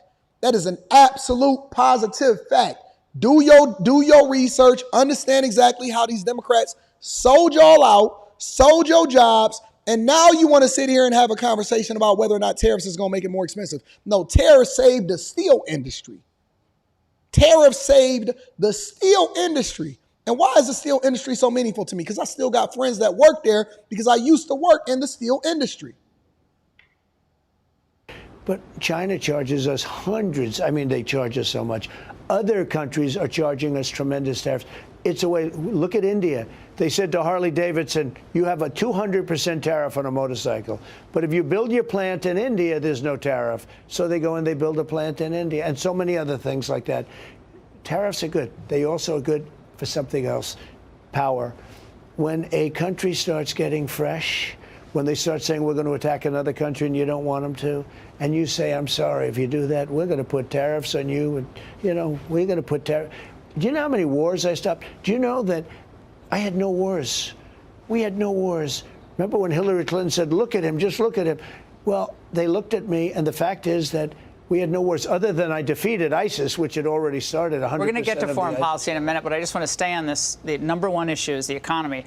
Gas-powered cars. Yep. What happens to them in a Harris administration? In a Harris, they're gone. In a Trump, they're thriving. And also, everything's thriving. Electric, gas-powered. Electric is 7%, 6% of the market. Maybe it's going to go a little bit higher. They want everybody to have an electric car. Union jobs in Detroit. Union jobs are going to come back. The unions are going to be, you know what's threatening to the union? Millions of people coming in and willing to work for a very small amount of money. Wait a minute. We actually have somebody that's speaking to the real issues of Americans? Tariffs, jobs, foreign policy, whether or not immigrants is going to affect what it is that you're doing because they're able to do it for a much lower wage. Gas-powered cars, which you guys have argued with me on this platform and said, Anton, we want options. We don't want it to be forced on us. And so he's speaking facts. He's actually citing data and statistics. It is a statistical fact that electric vehicles, even though I like them and I like both, electric vehicles is only 6 to 7% of the sales of cars and vehicles in the United States of America. And people want the ability to be able to choose between both. I don't really understand why we can't get the Harris administration. Ain't that sound crazy? It sounds crazy to even say Harris administration. We can't get her to speak on anything. He's citing data. He's talking tariffs. He's talking foreign policy. He's talking about why he never had any more wars, how to leverage power in order to control what's going on in the best interest of Americans, jobs, electric powered vehicles, how the UAW and unions are going to benefit as a result of it. This is the kind of stuff that we want to have a conversation about. We don't want twerking. We don't want twerking. I don't want blouses and twerking. I want to actually hear people speak to the issues of why you will then be able to afford to live the life that you then want to live, which is basically the American dream. It's not about a handout. It's about opportunity. It's not a handout. It's opportunity. The unions are under threat. I'll tell you who's hurt the most by the border. Black people, Hispanic people, and unions. And young people going into the workforce for the first time. Young people too. But if you think about it, black people are losing jobs. They were doing so much better under Trump. People are coming in and undercutting them and taking their jobs. Hispanic people and also unions and young people. The real wages under your administration, even the Washington Post had to report this, that I believe the number is you had a 19% differential between wages and inflation. Right. And with Biden, it's just, it's basically barely keeping up. It's improved a little bit. It's barely keeping up with inflation. I think yours was 15.4%, but it's a big differential. So real wages were going up. So why is that the case? So people are trying to figure this out. Like, why? What you did it work? Why? So I had no inflation. Essentially, I had 1%. I had no inflation. Over the whole 4 years with that. Over the whole thing, though. I had very little inflation. Inflation is a country buster. It broke up Germany decades ago. Every country that has, and we have worse inflation than anybody, it is a country buster. Biden had inflation. They say it's 22%. It's much more than that. Prices they don't are up average 19% under Biden. So to families that are watching this it's actually tonight, much more than that, though. But on overall, they're using things that didn't go up that much. They don't talk about interest rates that went from 2% to 10%. And you can't Which goes to homes, Mr. President. Right. Young people are seeing the American dream disappear. So there's a youth differential right now. There's a youth gap in the polls. But what do you say to young people? Say, I'm just going to give up on buying a house. That's not, I'll rent for the rest of my. Isn't this what y'all want? Don't y'all want to be able to buy a house? And that's how they manipulate the numbers. They manipulate the numbers when it comes to inflation in order to make it seem like it's not as bad as it really is. But when you go to the grocery store, it's 10 times worse. The reason why they're able to do it, and he explained it, but it went over a lot of people's heads. But let me add the additional context. It's almost like wages, right? When you have a conversation and you say, hey, what's the average household income, or what's the average income of a person or of the black community or whatever like that, right, in a particular city, and they say, well, in Miami, right, the average household income or in Florida, somewhere around $67,000 to $70,000 a year, right? But it's actually significantly lower for those that are in the middle class because there's so many millionaires and billionaires that live there that it skews the number up significantly, which is the same equation that goes into how it is that they calculate inflation. And so what will happen is real inflation, which is your ability to be able to put gas in your car, pay your rent, pay your house note, interest rates, go to the grocery store, do the things that everyday Americans do, is not even commensurate with how high inflation really is or what they're advertising, even though it's through the roof. You know why? Because they then skew the numbers down significantly by throwing a bunch of little insignificant things that's not even really meaningful to your life in order to make sure that they average and balance that number down, right? So Biden's inflation, and the reason why y'all looked at it and y'all said, well, inflation is high, but I'm still suffering significantly more than I would be if I really took that into consideration, because real inflation based off of how you live your life and according to whatever it is that you do on an individual basis is much greater, much, much greater than what it is that they're advertising to you as far as the Fed, which they then use that in order to tamp down inflation, which is one of the reasons why interest rates are so high. And your credit cards, your financing, your HELOCs, your mortgages, they're all at an all-time high in your lifetime because the true cost of living has significantly exploded, and they don't want to really take that into consideration, while prices is also going up at the same time. Home prices haven't fallen. You know what's going up? Because home prices haven't fallen and interest rates haven't fallen, they went up, and foreclosures have also, and evictions, and repossessions. Foreclosures, evictions, repossessions are up. Prices aren't down. Wages are down or flat. Layoffs are up. And people is getting their cars took. They can't afford to breathe. They can't afford to breathe. And so when you really start to understand the policy, Democrats are afraid of people like me. They're deathly afraid of people like me. They will never face me. You will never, ever see any Democrat invite me over to their platform. These large Democrats, I will wash Amanda Seals. And I know that she don't even consider herself a Democrat. She considers herself an independent. But on any issue, black community, structure, homes, relationships, inflation, money, financial responsibility, insight and understanding on playing into the identity politics of whether or not it affects us really in the United States of America and whether or not you black and how that's insignificant when it comes to the fact that this is really a class war, I will absolutely wash any of your favorite content creators, your favorite thought leaders, any of the Van Lathens, any of the Don Lemons, I will absolutely destroy them. I will make them look so bad. I will make them look so bad. I will embarrass your favorite thought leader, your favorite rapper, your favorite singer, your favorite content creator, your favorite politician. They will be embarrassed in the worst way.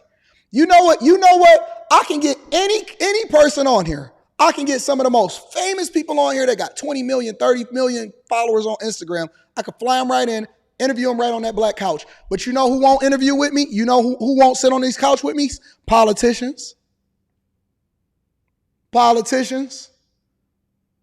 They will never, ever, ever sit on this couch. They will never do a live stream with me because it will be an embarrassment. I will take down and destroy everything they built up in their career. And I don't blame them.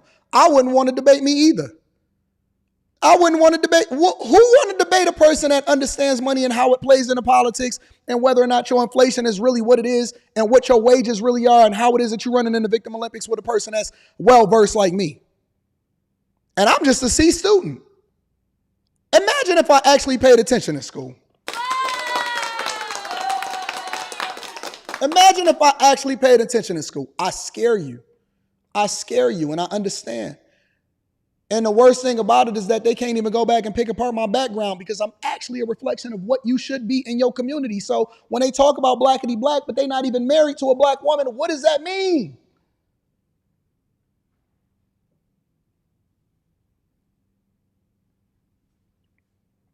I say very simply, vote for Trump. Interest rates are coming down. Energy's coming down. You're going to be able to buy a home again. You can't buy a home. You know, one of the things killing home building is regulation. There's so many regulations from the federal government on a home. It's a big percentage of the cost of the home itself. Young people are going to be able to buy again. They're going to be able to borrow again. They're going to be able Biden says he's going to have rent control, cap it at 55% rents. And I imagine Harris would agree with that. Once you do that, then how come they didn't already do it? But no, neither here nor there. You end up in a depression. We'll end up in a depression like in 1929. Listen, bro.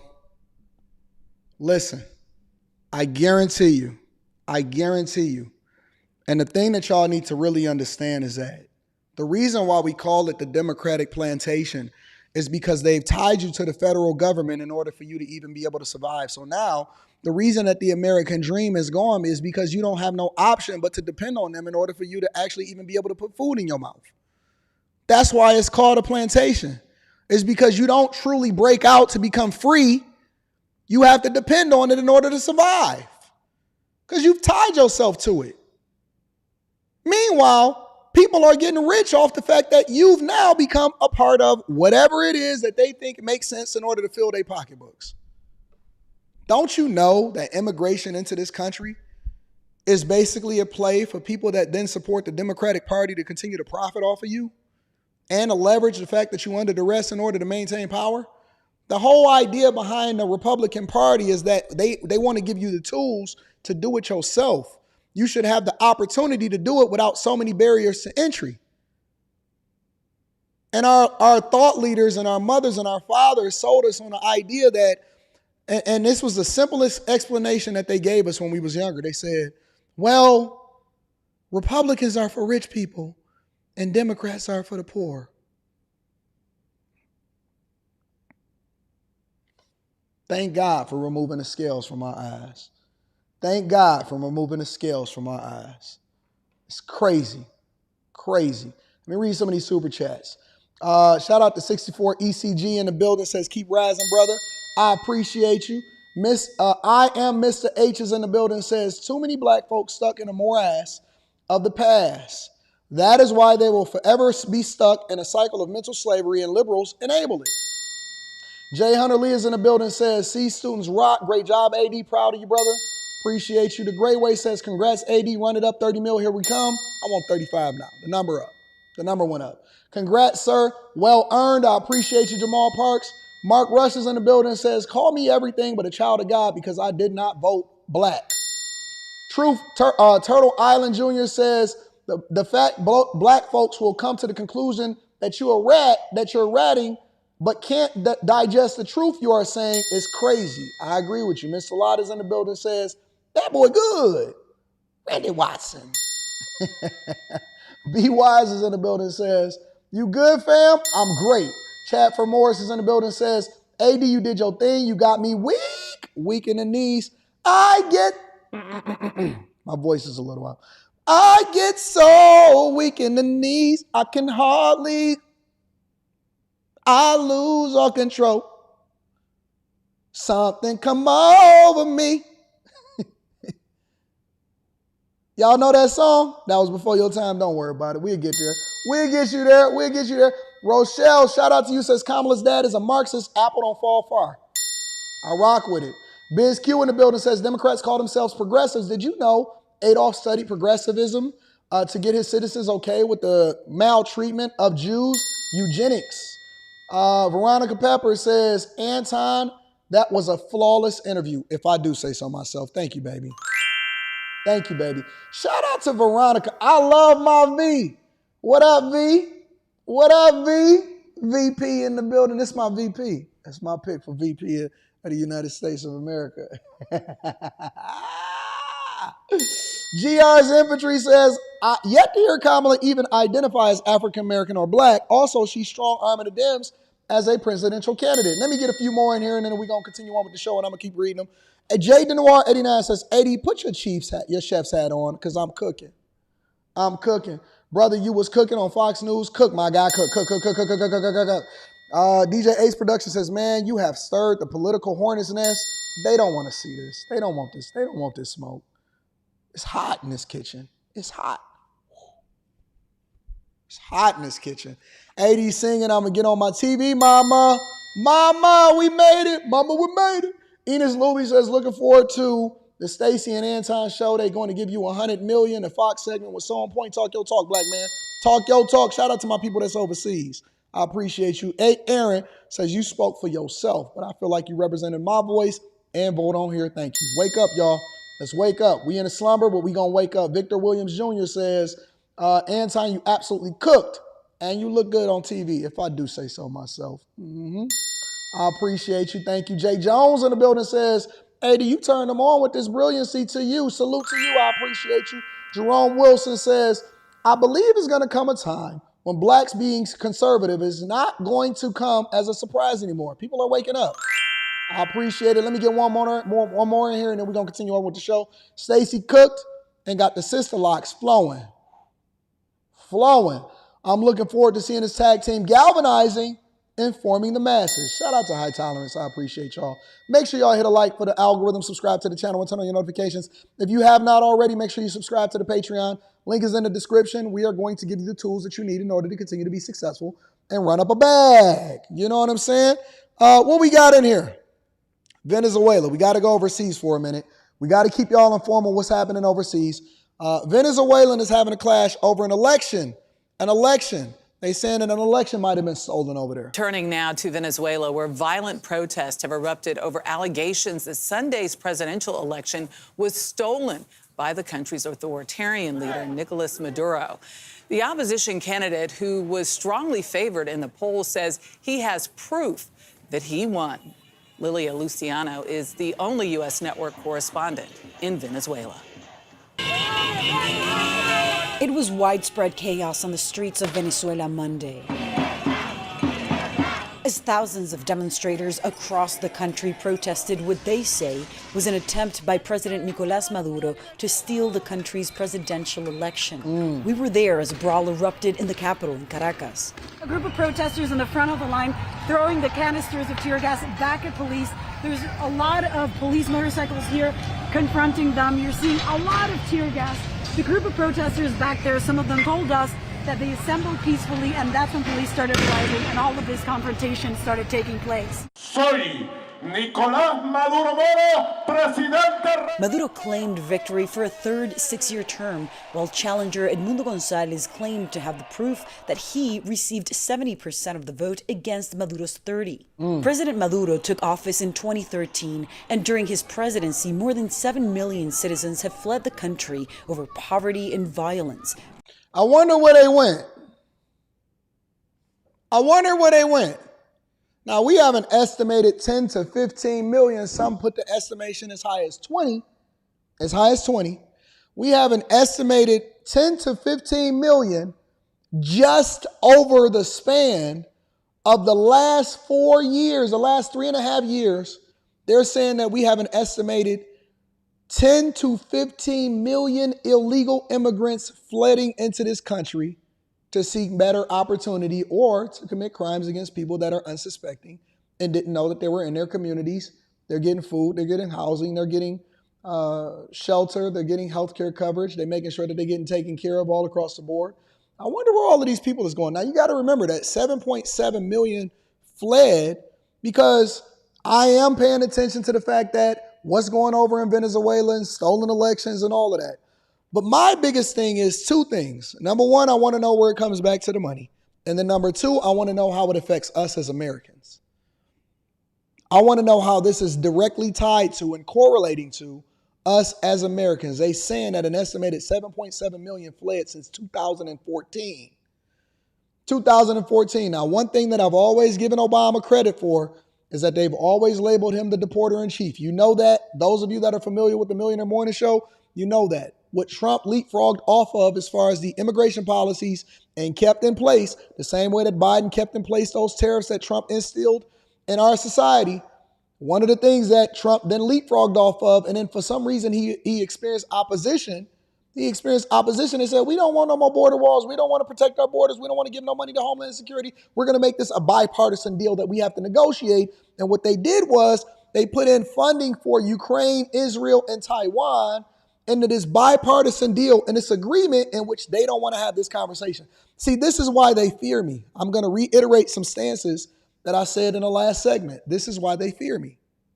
Because they don't want me to talk about the fact when you ask them, hey, should we hold you responsible for opening up our borders and why did you do it? What was the real reason? After they get done fumbling through that answer, and if you ask any Democrat this question, they don't even want to have a conversation, let alone designating Kamala Harris as the borders are, right? But then they'll lean into and they'll say, well, listen, it's the Republicans that held it up in the legislature.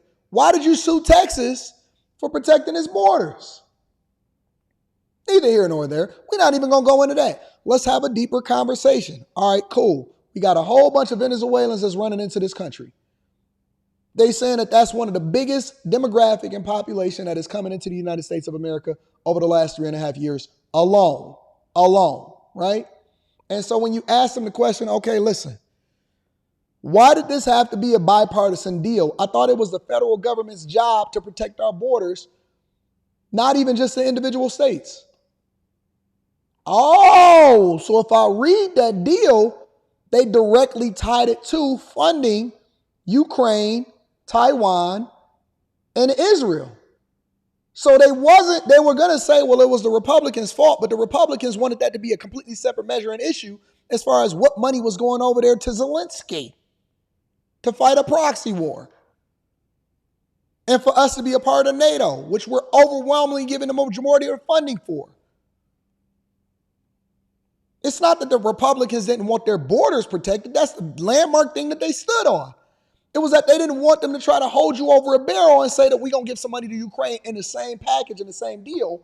But the only way that we're going to give you money in order to protect the borders is if we add this into it. And so while you seeing all of this stuff that's happening in Venezuela and 7.7 million people is flooded into this country, y'all were being distracted by Meg Thee Stallion because you don't actually read anything that's going on inside of your Congress, your Senate, your legislative branches that they're so eager to sign. They give you games while they pass legislation that's not in your favor that keeps them in power. Many to the U.S.-Mexico border. Blanca Suarez was among those who fled with her young boys, but returned home to vote and hope for a regime change. ¿Qué venezolano va a salir a enfrentarse en una selva? She says no Venezuelan would want to brave the jungle, risking violence, rape, and death, but says now it's a necessity for her. And this morning, the opposition has called for peaceful but massive protests, as they say, for people to defend the truth and allow for a transition to happen. There is grave concern about what they could be met with. I want to go over into the White House because I have not reviewed this next video at all. I didn't even see the full of this video. But the White House is actually reacting to, and I guess they were taking questions as far as what was happening over in Venezuela. So I wanted to stop over here really quickly before we go into the final segment of the show. Allow me to play this for you guys. Arlene, what time did you get home last night? 1:45. Okay. All right. Let's do this. It's been a rough morning. And Matt, too? I see Matt back there. Ken, too. So can you give us an update on where the U.S. stands on the Venezuela elections? In particular, I know the president is speaking with President Lula of Brazil later, but just wondering if there's any progress on how the U.S. is trying to decide, what to do.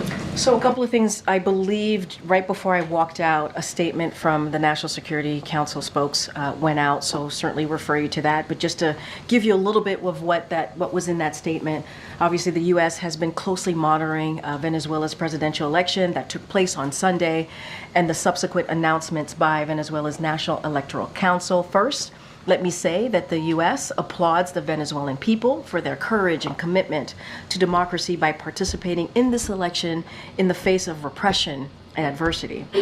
So we continue to call on Venezuela's electoral authorities to release full, transparent, and detailed voting results, including by polling stations as well.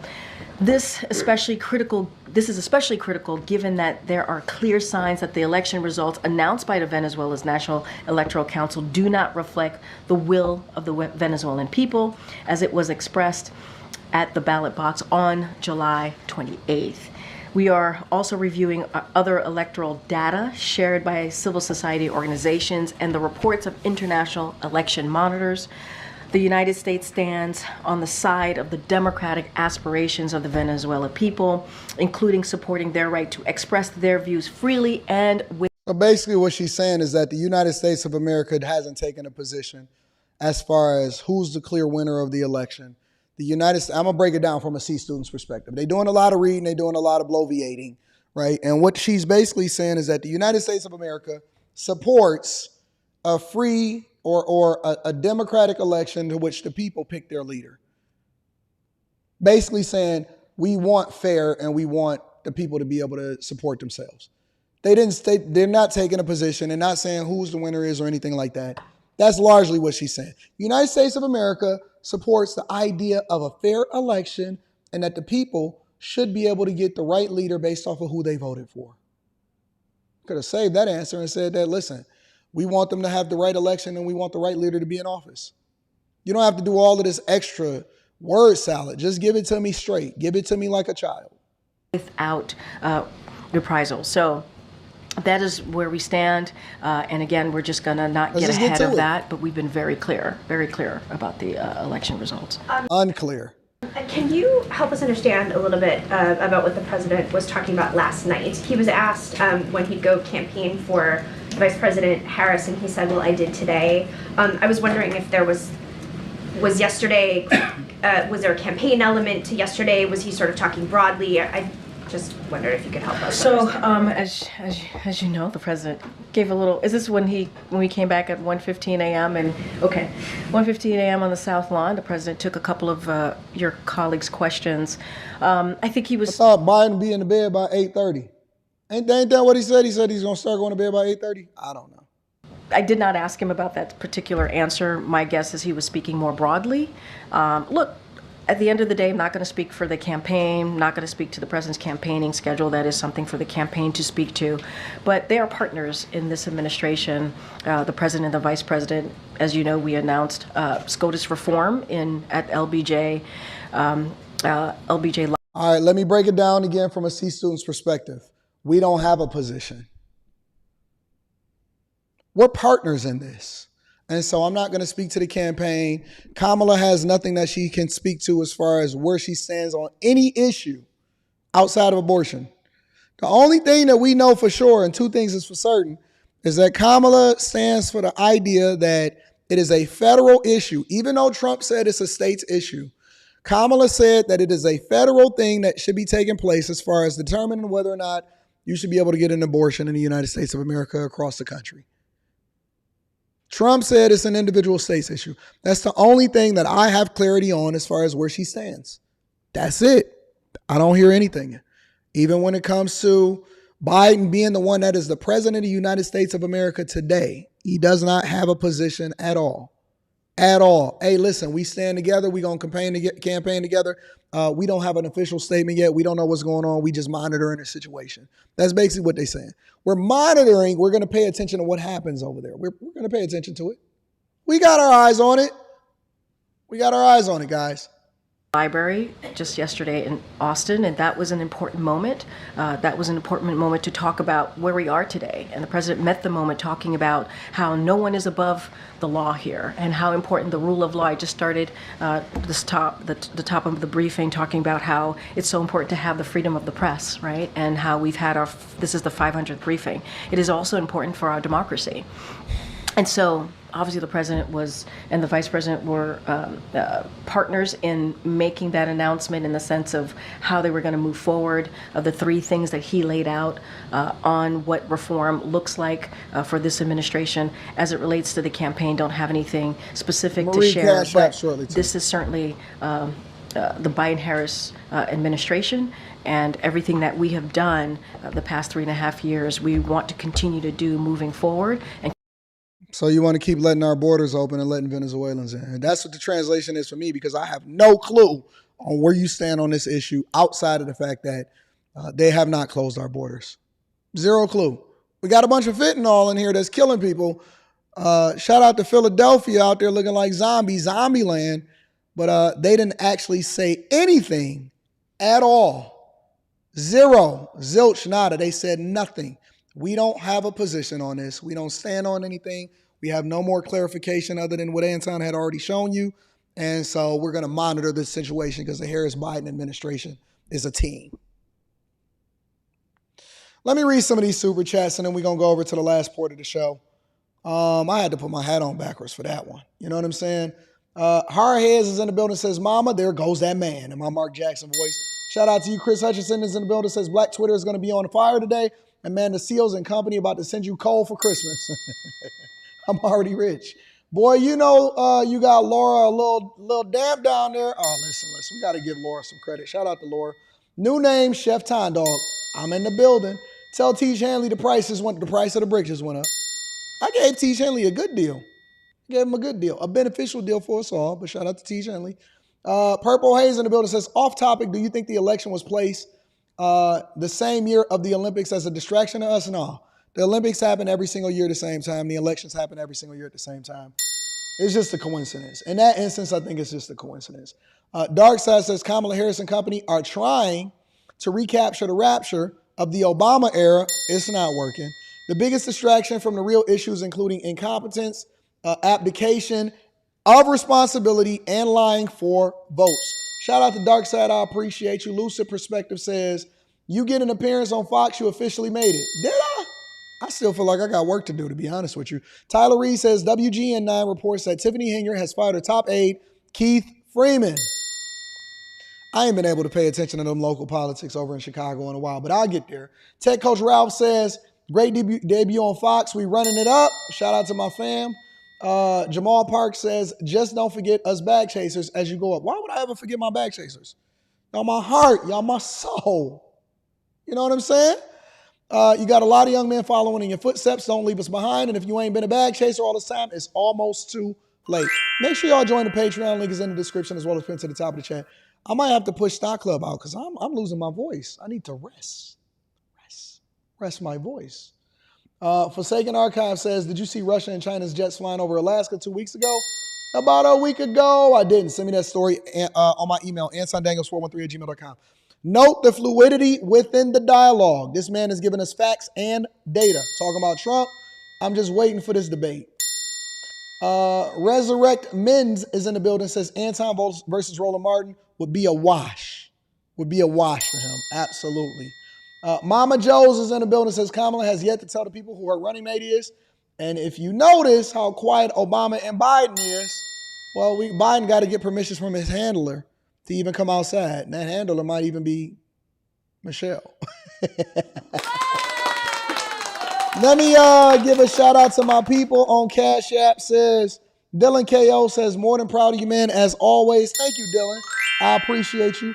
Lucifer says, 100, thanks for speaking for black men and family on Fox. I got your back, big dog. Thank you, my friend. Jenny Jackson says, just upgraded to YouTube Premium. You cooking it. YouTube, can I get a raise? Shout out to Jenny. I appreciate you, baby. Thank you to everybody that support the platform. You know, we like to end this on a fun note. So my question then becomes, and I'm going to give a reaction video to you, and I have not, admittedly, I have not seen this video. I've only seen the first 15 seconds to make sure that I wasn't being rickrolled. You know what I'm saying? So the question then becomes, a young man is saying that the American dream is over for average men. In the spirit of this live stream today, I want to go back to the people. I want to go back to the content creators. I want to get their insight and their information of how they feel about this economy before they go to the polls, right? And this is not even a political aspect of the game. This is not a political aspect of the show right here, but I'm going to make it political because as you guys go to the polls and as you go to these rallies and as you pick who it is that you're going to be president of the United States of America, I want you to consider what you've been through, what you're going through, and what your mindset is. And so while we go and evaluate what this young man has to say and then objectively give an opinion on it, I want you to also take into consideration our circumstances and then let that inform you on who has the best policy and how you can go about doing it. So this young man is basically saying the American dream is over in all caps for the average man. Make sure y'all hit a like for the algorithm, subscribe to the channel, and turn on your notifications. Let's rock. The American dream. And I'm going to continue to read super chats throughout the show. I got y'all. I'm going to finish up after this. Is over for the average man. The American dream is over for the average individual. Really take a step back and ask yourself, what did the American dream mean to you? Who told you what the American dream was? And what does it mean to you? Does it look like a house with a white picket fence, a couple kids, a spouse, couple vacations a year? See, 2-3 generations ago, 4 generations ago, you could afford all of that just off of one income alone. And a dynamic was set, an idea was set. The fact that the man would go off to work, be a hard worker, 40-hour work week, would come home to his traditional wife, would have 2 children, and they would live their lives. Nowadays, that is damn near impossible. Not only do you have to work, your spouse is going to have to work. I've seen households where even the kids have to work. Because again, what a lot of us like to do is we like to point out the top % of people. Well, look at this billionaire. Look at this millionaire. That's not the average person's case. The average person's case is they're going to have to work 40 hours a week. And nowadays, you can't even work 40 hours a week. You have to be working 50, 60, 70 hours a week. You have to have a side hustle on top of your full-time job just to maintain. Okay, so this is what I'm wondering, right? This is what I'm trying to figure out personally for me, right? I have never existed in a time where I was not shown or told that my grandfather, my great-grandfather, or my father has ever worked anything less than 40 plus hours, 50 plus hours, 60 plus hours, 70 plus hours. My grandfather on my mother's side always, and my mom would always say this. She said, my father, her father, my grandfather on my mother's side, I ain't even gonna talk about my father's side. She said for the entire time that I've ever seen him moving, he's always had 2 jobs. One of them was at the post office, and I guess another one was supposed to be a hustle.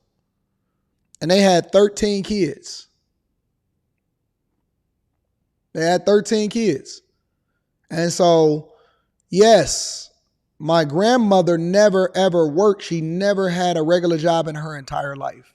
But he's always had 2 to 3 jobs for the entire time. So I want us to really put this in perspective because I don't know what Disney movie that everybody is watching. But I have never in my life known a man in my family that did not work an excessive amount of overtime, go and get it, and then they made it no excuses as to how it is that they provided for their families. That's just my experience. I'm not saying that that's your experience. I'm not saying that everybody else's experience is different. My father, he always had a hustle. He always worked 2 jobs, and he always grind. My grandfather on my father's side always had a hustle, always had a grind, had a construction company, and he laid concrete, and he was working at Ford Motor Company. He was working at Ford Motor Company. One of the reasons that we even ended up in Detroit in the first place is because they were down in Dawson, Georgia. Dawson, Georgia. When I went down there to see how it was that it was rocking out there, I said, what is these houses up on these sticks? Why is these houses on stilts? And so they ran up to Detroit in order to get jobs at the plant.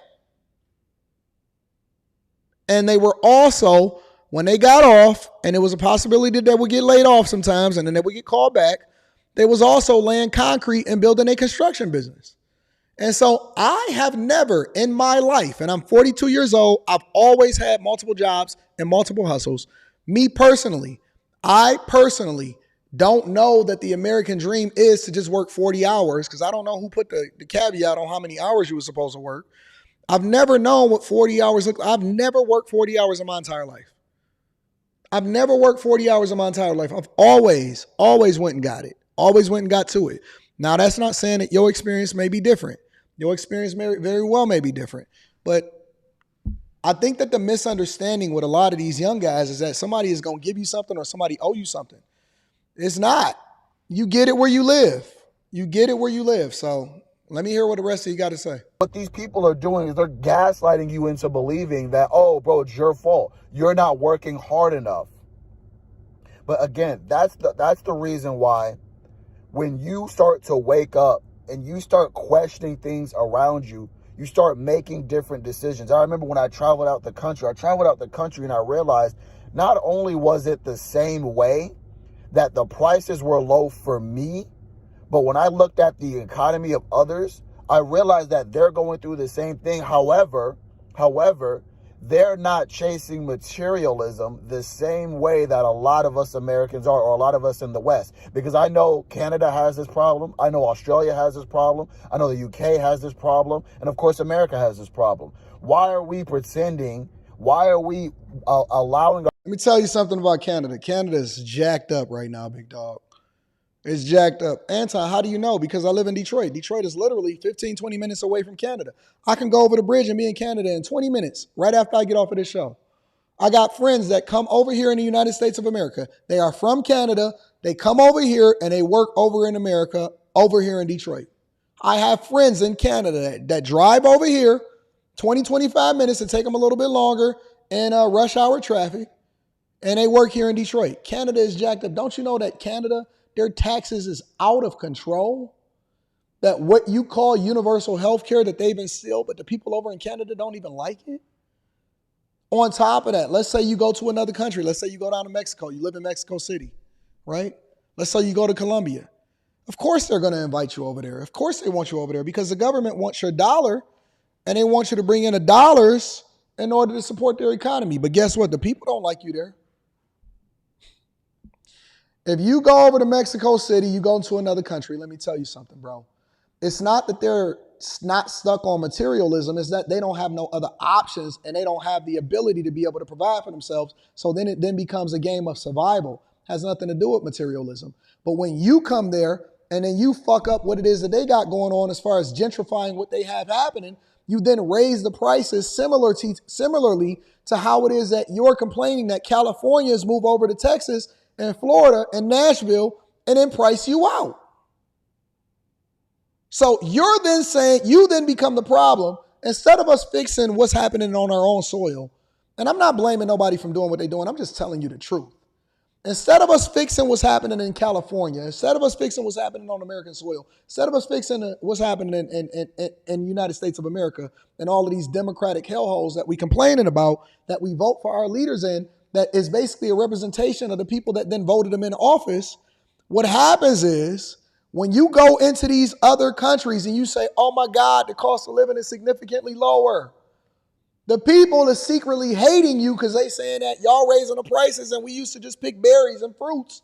And we used to be able to live off of selling bananas. But now all of the rent is going up and all of the cost of living is going up because y'all bringing in all of this money based off of the fact that your standard of living was substandard where you came from. And then you decided to run here and bring your same habits with you. And you don't respect the culture.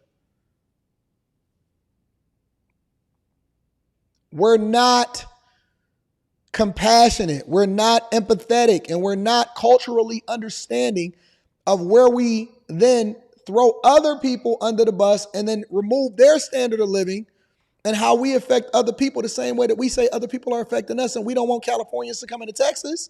They say, don't turn our Texas blue, California, stay where y'all are. That's what the people in Texas say. They saying the same thing in Mexico City, except for they not speaking your language, you just don't understand them. No hablo inglés. No hablo inglés. You really want to get down to the brass tacks of it, or you just want me to cover the surface? Because I can just talk surface level BS. But if you want me to start deep diving into it and not just talking at surface level BS, as a person that travels regularly all across the country and outside of the country, and that looks to study and understand where the people come from and why they do the things that they're doing, we could deep dive into it. Let me give a shout out to the content creators. I forgot to do that. His name is Masculine Development. Masculine Development, as of the recording of this video, he has roughly 22,000 subscribers. Go and check out his channel if you like his content. Tell him that Anton from AntonDaniels.com sent you. Let's get to it. Let's deep dive into it. Ourselves to be gaslit into pretending that nothing's going on and everything is fine. You're just being weird. You're just being delusional. No, I'm not. And I know I'm not. If you've been feeling this way as well, let me know down in the comments, because we need to start recognizing, we need to start bringing this up in conversation. That way you realize that you're not crazy. That's one of the things that one of the tools that's been used to separate us. You start having thoughts and you look around and you're like, I feel like something's going on. But the overwhelmingly majority, they'll make it seem like the overwhelmingly majority doesn't disagree with you, when in reality, the loud voices that don't disagree with you are simply the vocal minority. But when you get into groups like this, when you watch videos like this and you go to those comment sections and people are like, yeah, I agree, yeah, I agree, yeah, I agree. This is where you're like, okay, yeah, something's definitely going on. Because the one thing about me is I'm smart enough to realize I was signing into my second job, even though I'm a YouTuber. that I'm not that smart at all. And so what I would do is I would always listen to my elders. Hey, remember when I decided to take this position because they offered me a job that I couldn't refuse and I had been retired? Remember when people was laughing at me? A lot of y'all may not have been around here because y'all knew. Make sure y'all subscribe so y'all can stay on this journey with me and y'all can see my villain arc. My villain arc, because sometimes the villain is actually the hero.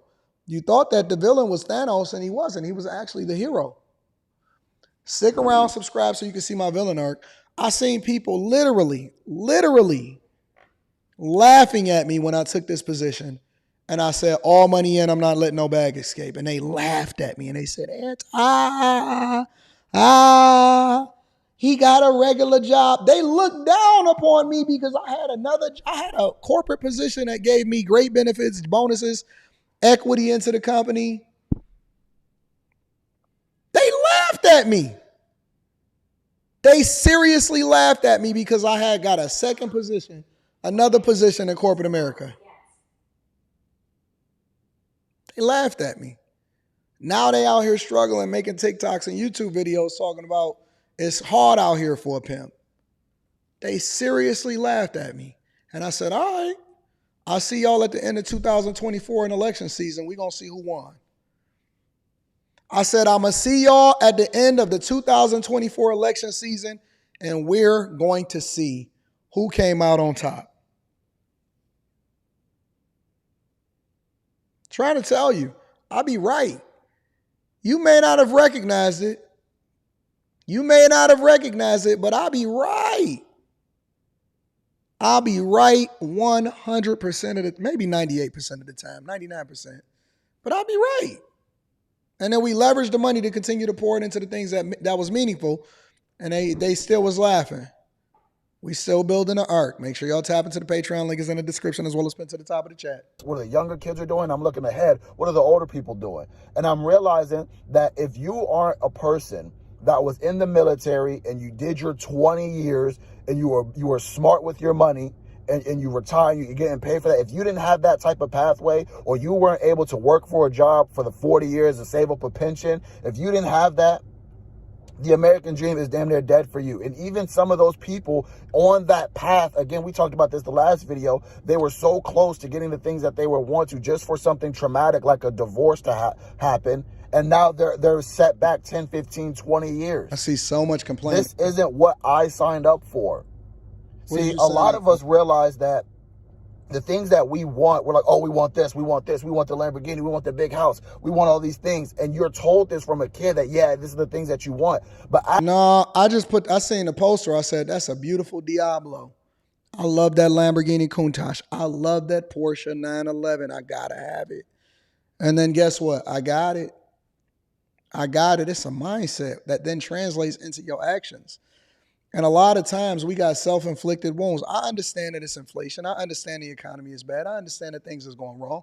I'm not going to disagree with him on that front, that a life event can happen. A life event happened to me. I went broke in 2008 and I was able to get back on my feet and I made some adjustments, some lifestyle changes. I stayed down for a long time, almost 10 years. I stayed down and I saved and I stacked, I invested. I worked my butt off. I worked 2 jobs, opened up multiple different businesses, made sure that I was working on content creation in order to be able to market myself in corporate America, that then translated into the conversations that we have in today. No excuses. I had a daughter to feed. I signed up for this. Oh, I absolutely signed up for it. He's saying he didn't sign up for it. I signed up for it. I signed up for the good. I signed up for the suffering. I signed up for the bad.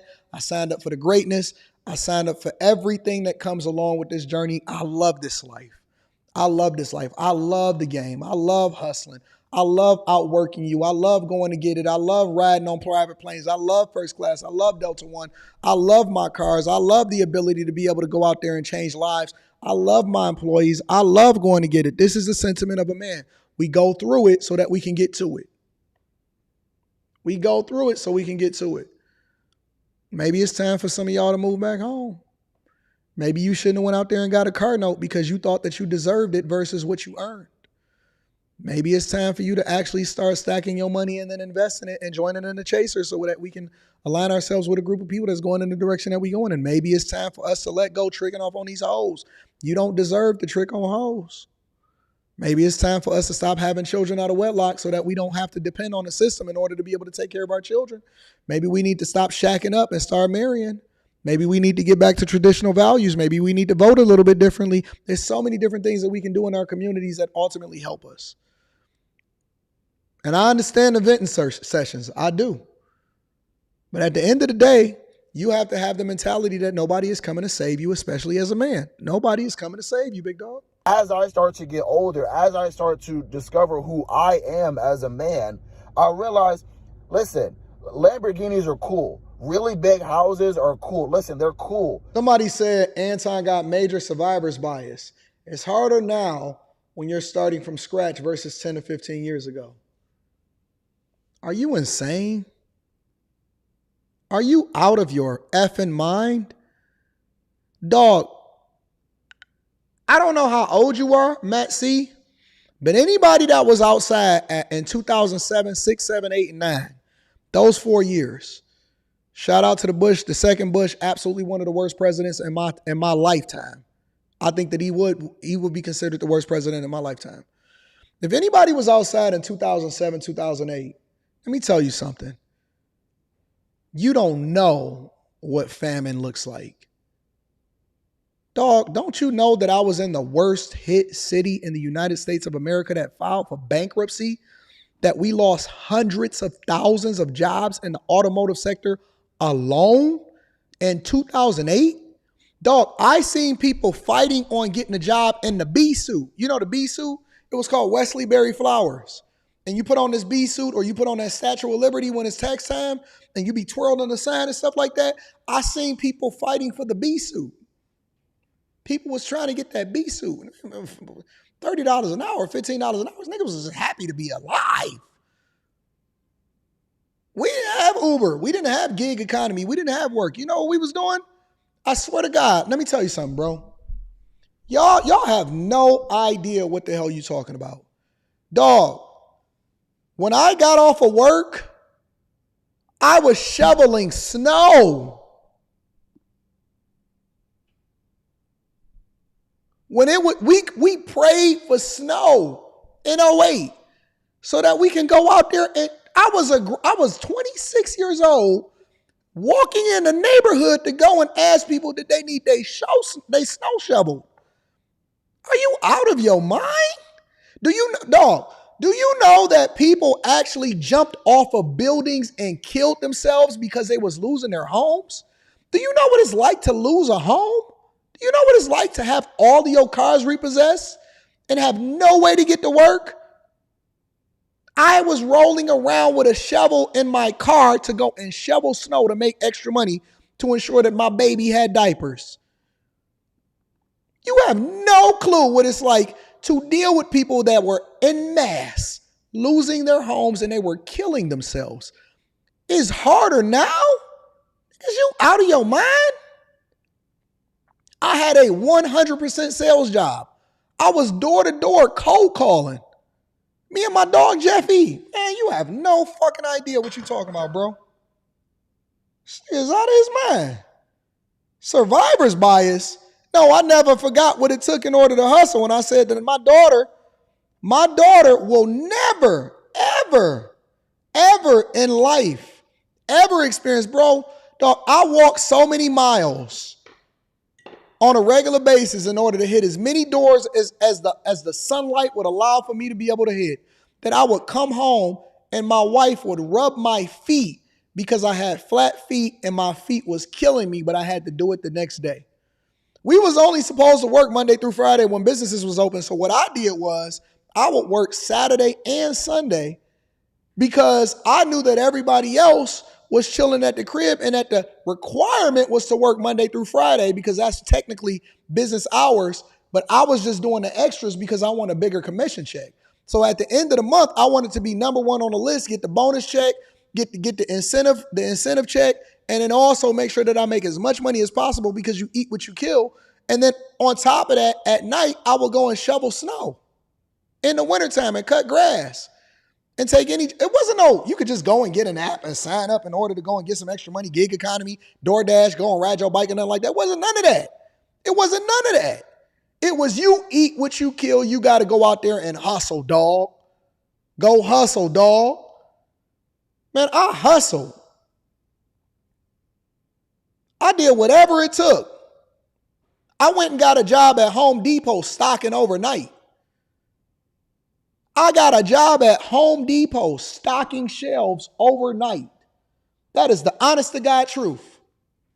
On everything. I was working at Home Depot up on Haggerty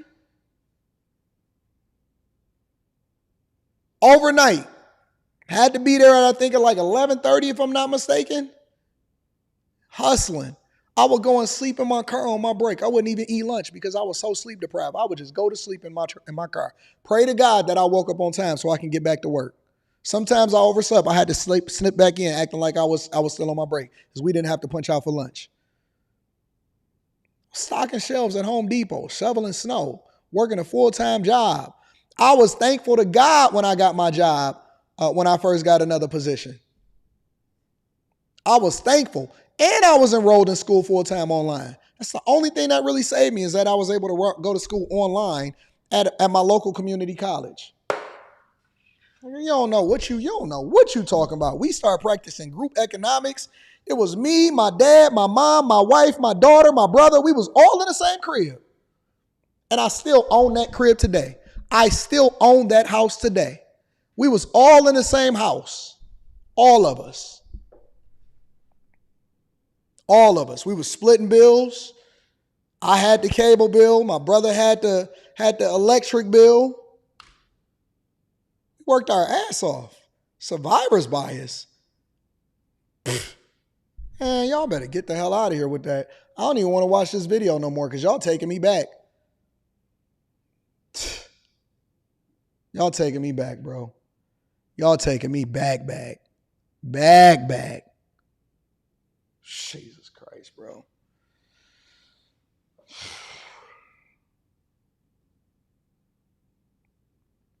I had everything. I lost everything. I readjusted. And once I started getting money again, I said, we just going to stay grinding. We going to stay practicing group economics. We not going to increase our costs. We not going to buy nothing. We not going to do nothing. We going to act like we still poor. We going to throw everything that we got back into the investments. Now, what y'all talking about? But do I really need that? Are these things really going to make me fulfilled? And the answer is no. I remember I went out the country and I stayed in a very modest place. It didn't even have AC. And listen, I was more fulfilled in that place than I was in my $1,500 apartment with AC and working 60 hours a week. I was much more fulfilled. I would get up, I would walk more, I would eat fresh fruits, I would eat fresh vegetables. I realized in that moment that the things that I am chasing, they aren't the things that I've wanted. The things that I have been chasing are the things that they have told me that I wanted. And when I sit back and I realize, I'm like, wait a minute, this isn't what I want. I said, okay, I need to make a change. If you watch my video, I'm starting over at 28 from 0. If you watch that video, this is what I realized. I was like, you know what? Yeah, this is what I want to. So I'm downsizing everything. I don't want anything to hold me back here. I want to go all in on digital marketing because, again, the one problem that you have if you're trying to leave this country is you need a source of income. That's where digital marketing comes into play. I've talked about digital marketing before, but it's a way that you can make a full-time income online. And so I'm taking courses. Listen, if you want to follow in those same footsteps, you want to make a full-time income online, listen, there's plenty of free material. All right. Yeah, we get the point. I think that the American dream is still alive. I don't think that it's dead. I think it's some things that we got to do. I think it's some modifications we got to make. Again, go and check out his channel. His name is Masculine Development. Go and check out his channel if y'all want to go and check out the channel. But we built different over here. The reason why I work so hard, personally, this is just my personal opinion. The reason that I work so hard is because this type of hard work to me is easy.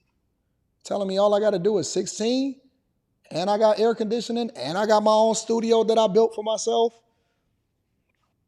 And I can go out to my Porsche when I'm done. You mean I can get as much money as I possibly can and I don't even have to change? All I got to do is put in the work and the effort, and I got all of the opportunity in the world. Shit, you can't stop me. You can't stop me. Ain't nothing you can do to stop me. The only person that can stop me is me at this point. That's the way I feel. The only person that can stop me is me. That's it. The grind is different. The grind is different. The hustle is different. The game is sold separately, but the grind has got to be in you. It can't be of you. It's got to be in you. Anyways, let me read these super chats, and I'm going to get y'all out because I definitely always like to show love to the people. And I always like to make sure I answer every single super chat because I appreciate y'all. Why you acting like Republicans got all the answers? Every Republican ain't good. I think that Trump is actually the best person for the job. Shout out to Happy. I appreciate you. Great Way is in the building, says yesterday's prices, not today's price, big dog. Yakima James is in the building. Thank you, Yakima, for just coming through and showing love. I appreciate you. Rick H. Town says AD on Fox. I'm going to hurry up and join the Patreon before the prices go up. Keep being an inspiration. Thank you. Fukari Ferry says, ever notice how the trash rappers like Cardi B and Suki Hana are extremely conservative when it comes to their kids, but not ours? They kids ain't going to suffer like your kids is going to suffer. AP says, accountability partner says, proud of you, Anton, making moves, and salute, brother. Thank you, my friend. I appreciate you too. Phil Knight says, a total of 468 seats in the U.S. Congress, 33 Senate seats, all 435 House seats are up for election in November. We need to be informed about the seats. Also, get the right people in office. Yes, you do have to be informed. I agree with you. That's a great point. Thank you for the super chat. Darkside says, sometimes a wrecking ball of truth is required to break down the walls of delusion. Well done, Anton. Keep on keeping the fools accountable. Note UK and NZ voted diversity, equity, and inclusion. Women both had to resign. Whoa. Shout out to my people across the pond. High Tolerance says, no pen attended this presser. Yeah, simps. Daddy Day Trips is in the building. Shout out to Daddy Day Trips. Says, I'm from Cali and we learned early. You have to make yourself above average. You get what you put into it. Average is what average does. Hashtag not like me. Shout out to you and said, talk to the Devontaes, not the Roberts. Nice one. Easy Money is in the building. Says, that was a classic articulation of what's going on in the political world, my friend. Fox News, next 30 mil. Easy. I need it. I want it. I got to have it, big dog. High Tolerance says, you want more, you got to do more. Since high school, I've never worked banker's hours and made extra cash. Most of the complaining you hear from the jokers, like this guy is doing, is the bare minimum. Pat Gigatainment in the building. Shout out to Pat. I appreciate you. Says, how is it harder? We can make millions online. Talk to him. Chris Hutchinson is in the building. Says, people were so broke in 2006 through 2010. People were calling the bank to come get their car or telling banks and landlords, the keys are in the mailbox, come and get it. Just come and get this mug. Thanos Warrior is in the building. Shout out to Thanos Warrior. Says, if Kamala is black, can we at least see some family reunion pics? Because the one thing black people have is a family reunion. Show me your black aunts, uncles, cousins at the family reunion. Shout out to Thanos Warrior. Ash is in the building. Says, there is some truth to what he is saying. The party is missing is his parents, black culture, Democrat Party influence, not taking school seriously, supporting local police, and black youth in the inner city is sold a lie. That's a fact. Kid Chameleon in the building says 2025 equals the year of the Ninja Warrior Elimination Tournament. Shout out to Kid Chameleon. I appreciate you. I like fried rice. G says, AD, congratulations on your Fox debut, broski. I appreciate that. Caught that yesterday. I'm grateful that I discovered your platform for real. Don't forget about us little. Why y'all think I'm going somewhere? I ain't never switched up. I ain't never changed. I'm always going to hold down. I'm still running this show the same way that I was running it when you seen me last year. Same thing, just some upgrades, baby. Matt Newland says, people will wake up early for a new job, but won't invest in a position or the job that they're already at. It's your problem. That's facts. Terrell Two-Way is in the building. Says, after seeing your Rivian post, I was convinced I needed to join Stock Club looking to invest in my first stock. Join the Patreon. Link is in the description as well as pinned to the top of the chat. Scott Galloway explains it best. Back then versus now, it was different. It was absolutely different. A lot of people don't understand that. Let me just double check these super chats just to make sure that I got my people in here. Don't want to forget nobody. All right, we good. We good. Thank you to everybody that supported the platform. Again, if you have not subscribed to the channel, make sure you do so. Turn on your notifications. Share it with your friends and family. I'm not sure if I'm going to live stream tonight or if I need to take a night off for my voice, but I'll figure it out. Greatest morning show on earth, bar none. Let me help you to understand something again. If you have not heard, this is the greatest morning show on earth, bar none. National TV, YouTube, content creators, nobody do it like we do it. Shout out to Tiege Hanley, 40% off your first order plus a free gift and 20% off for life. I love y'all. I appreciate y'all. We working. We back at it. Peace.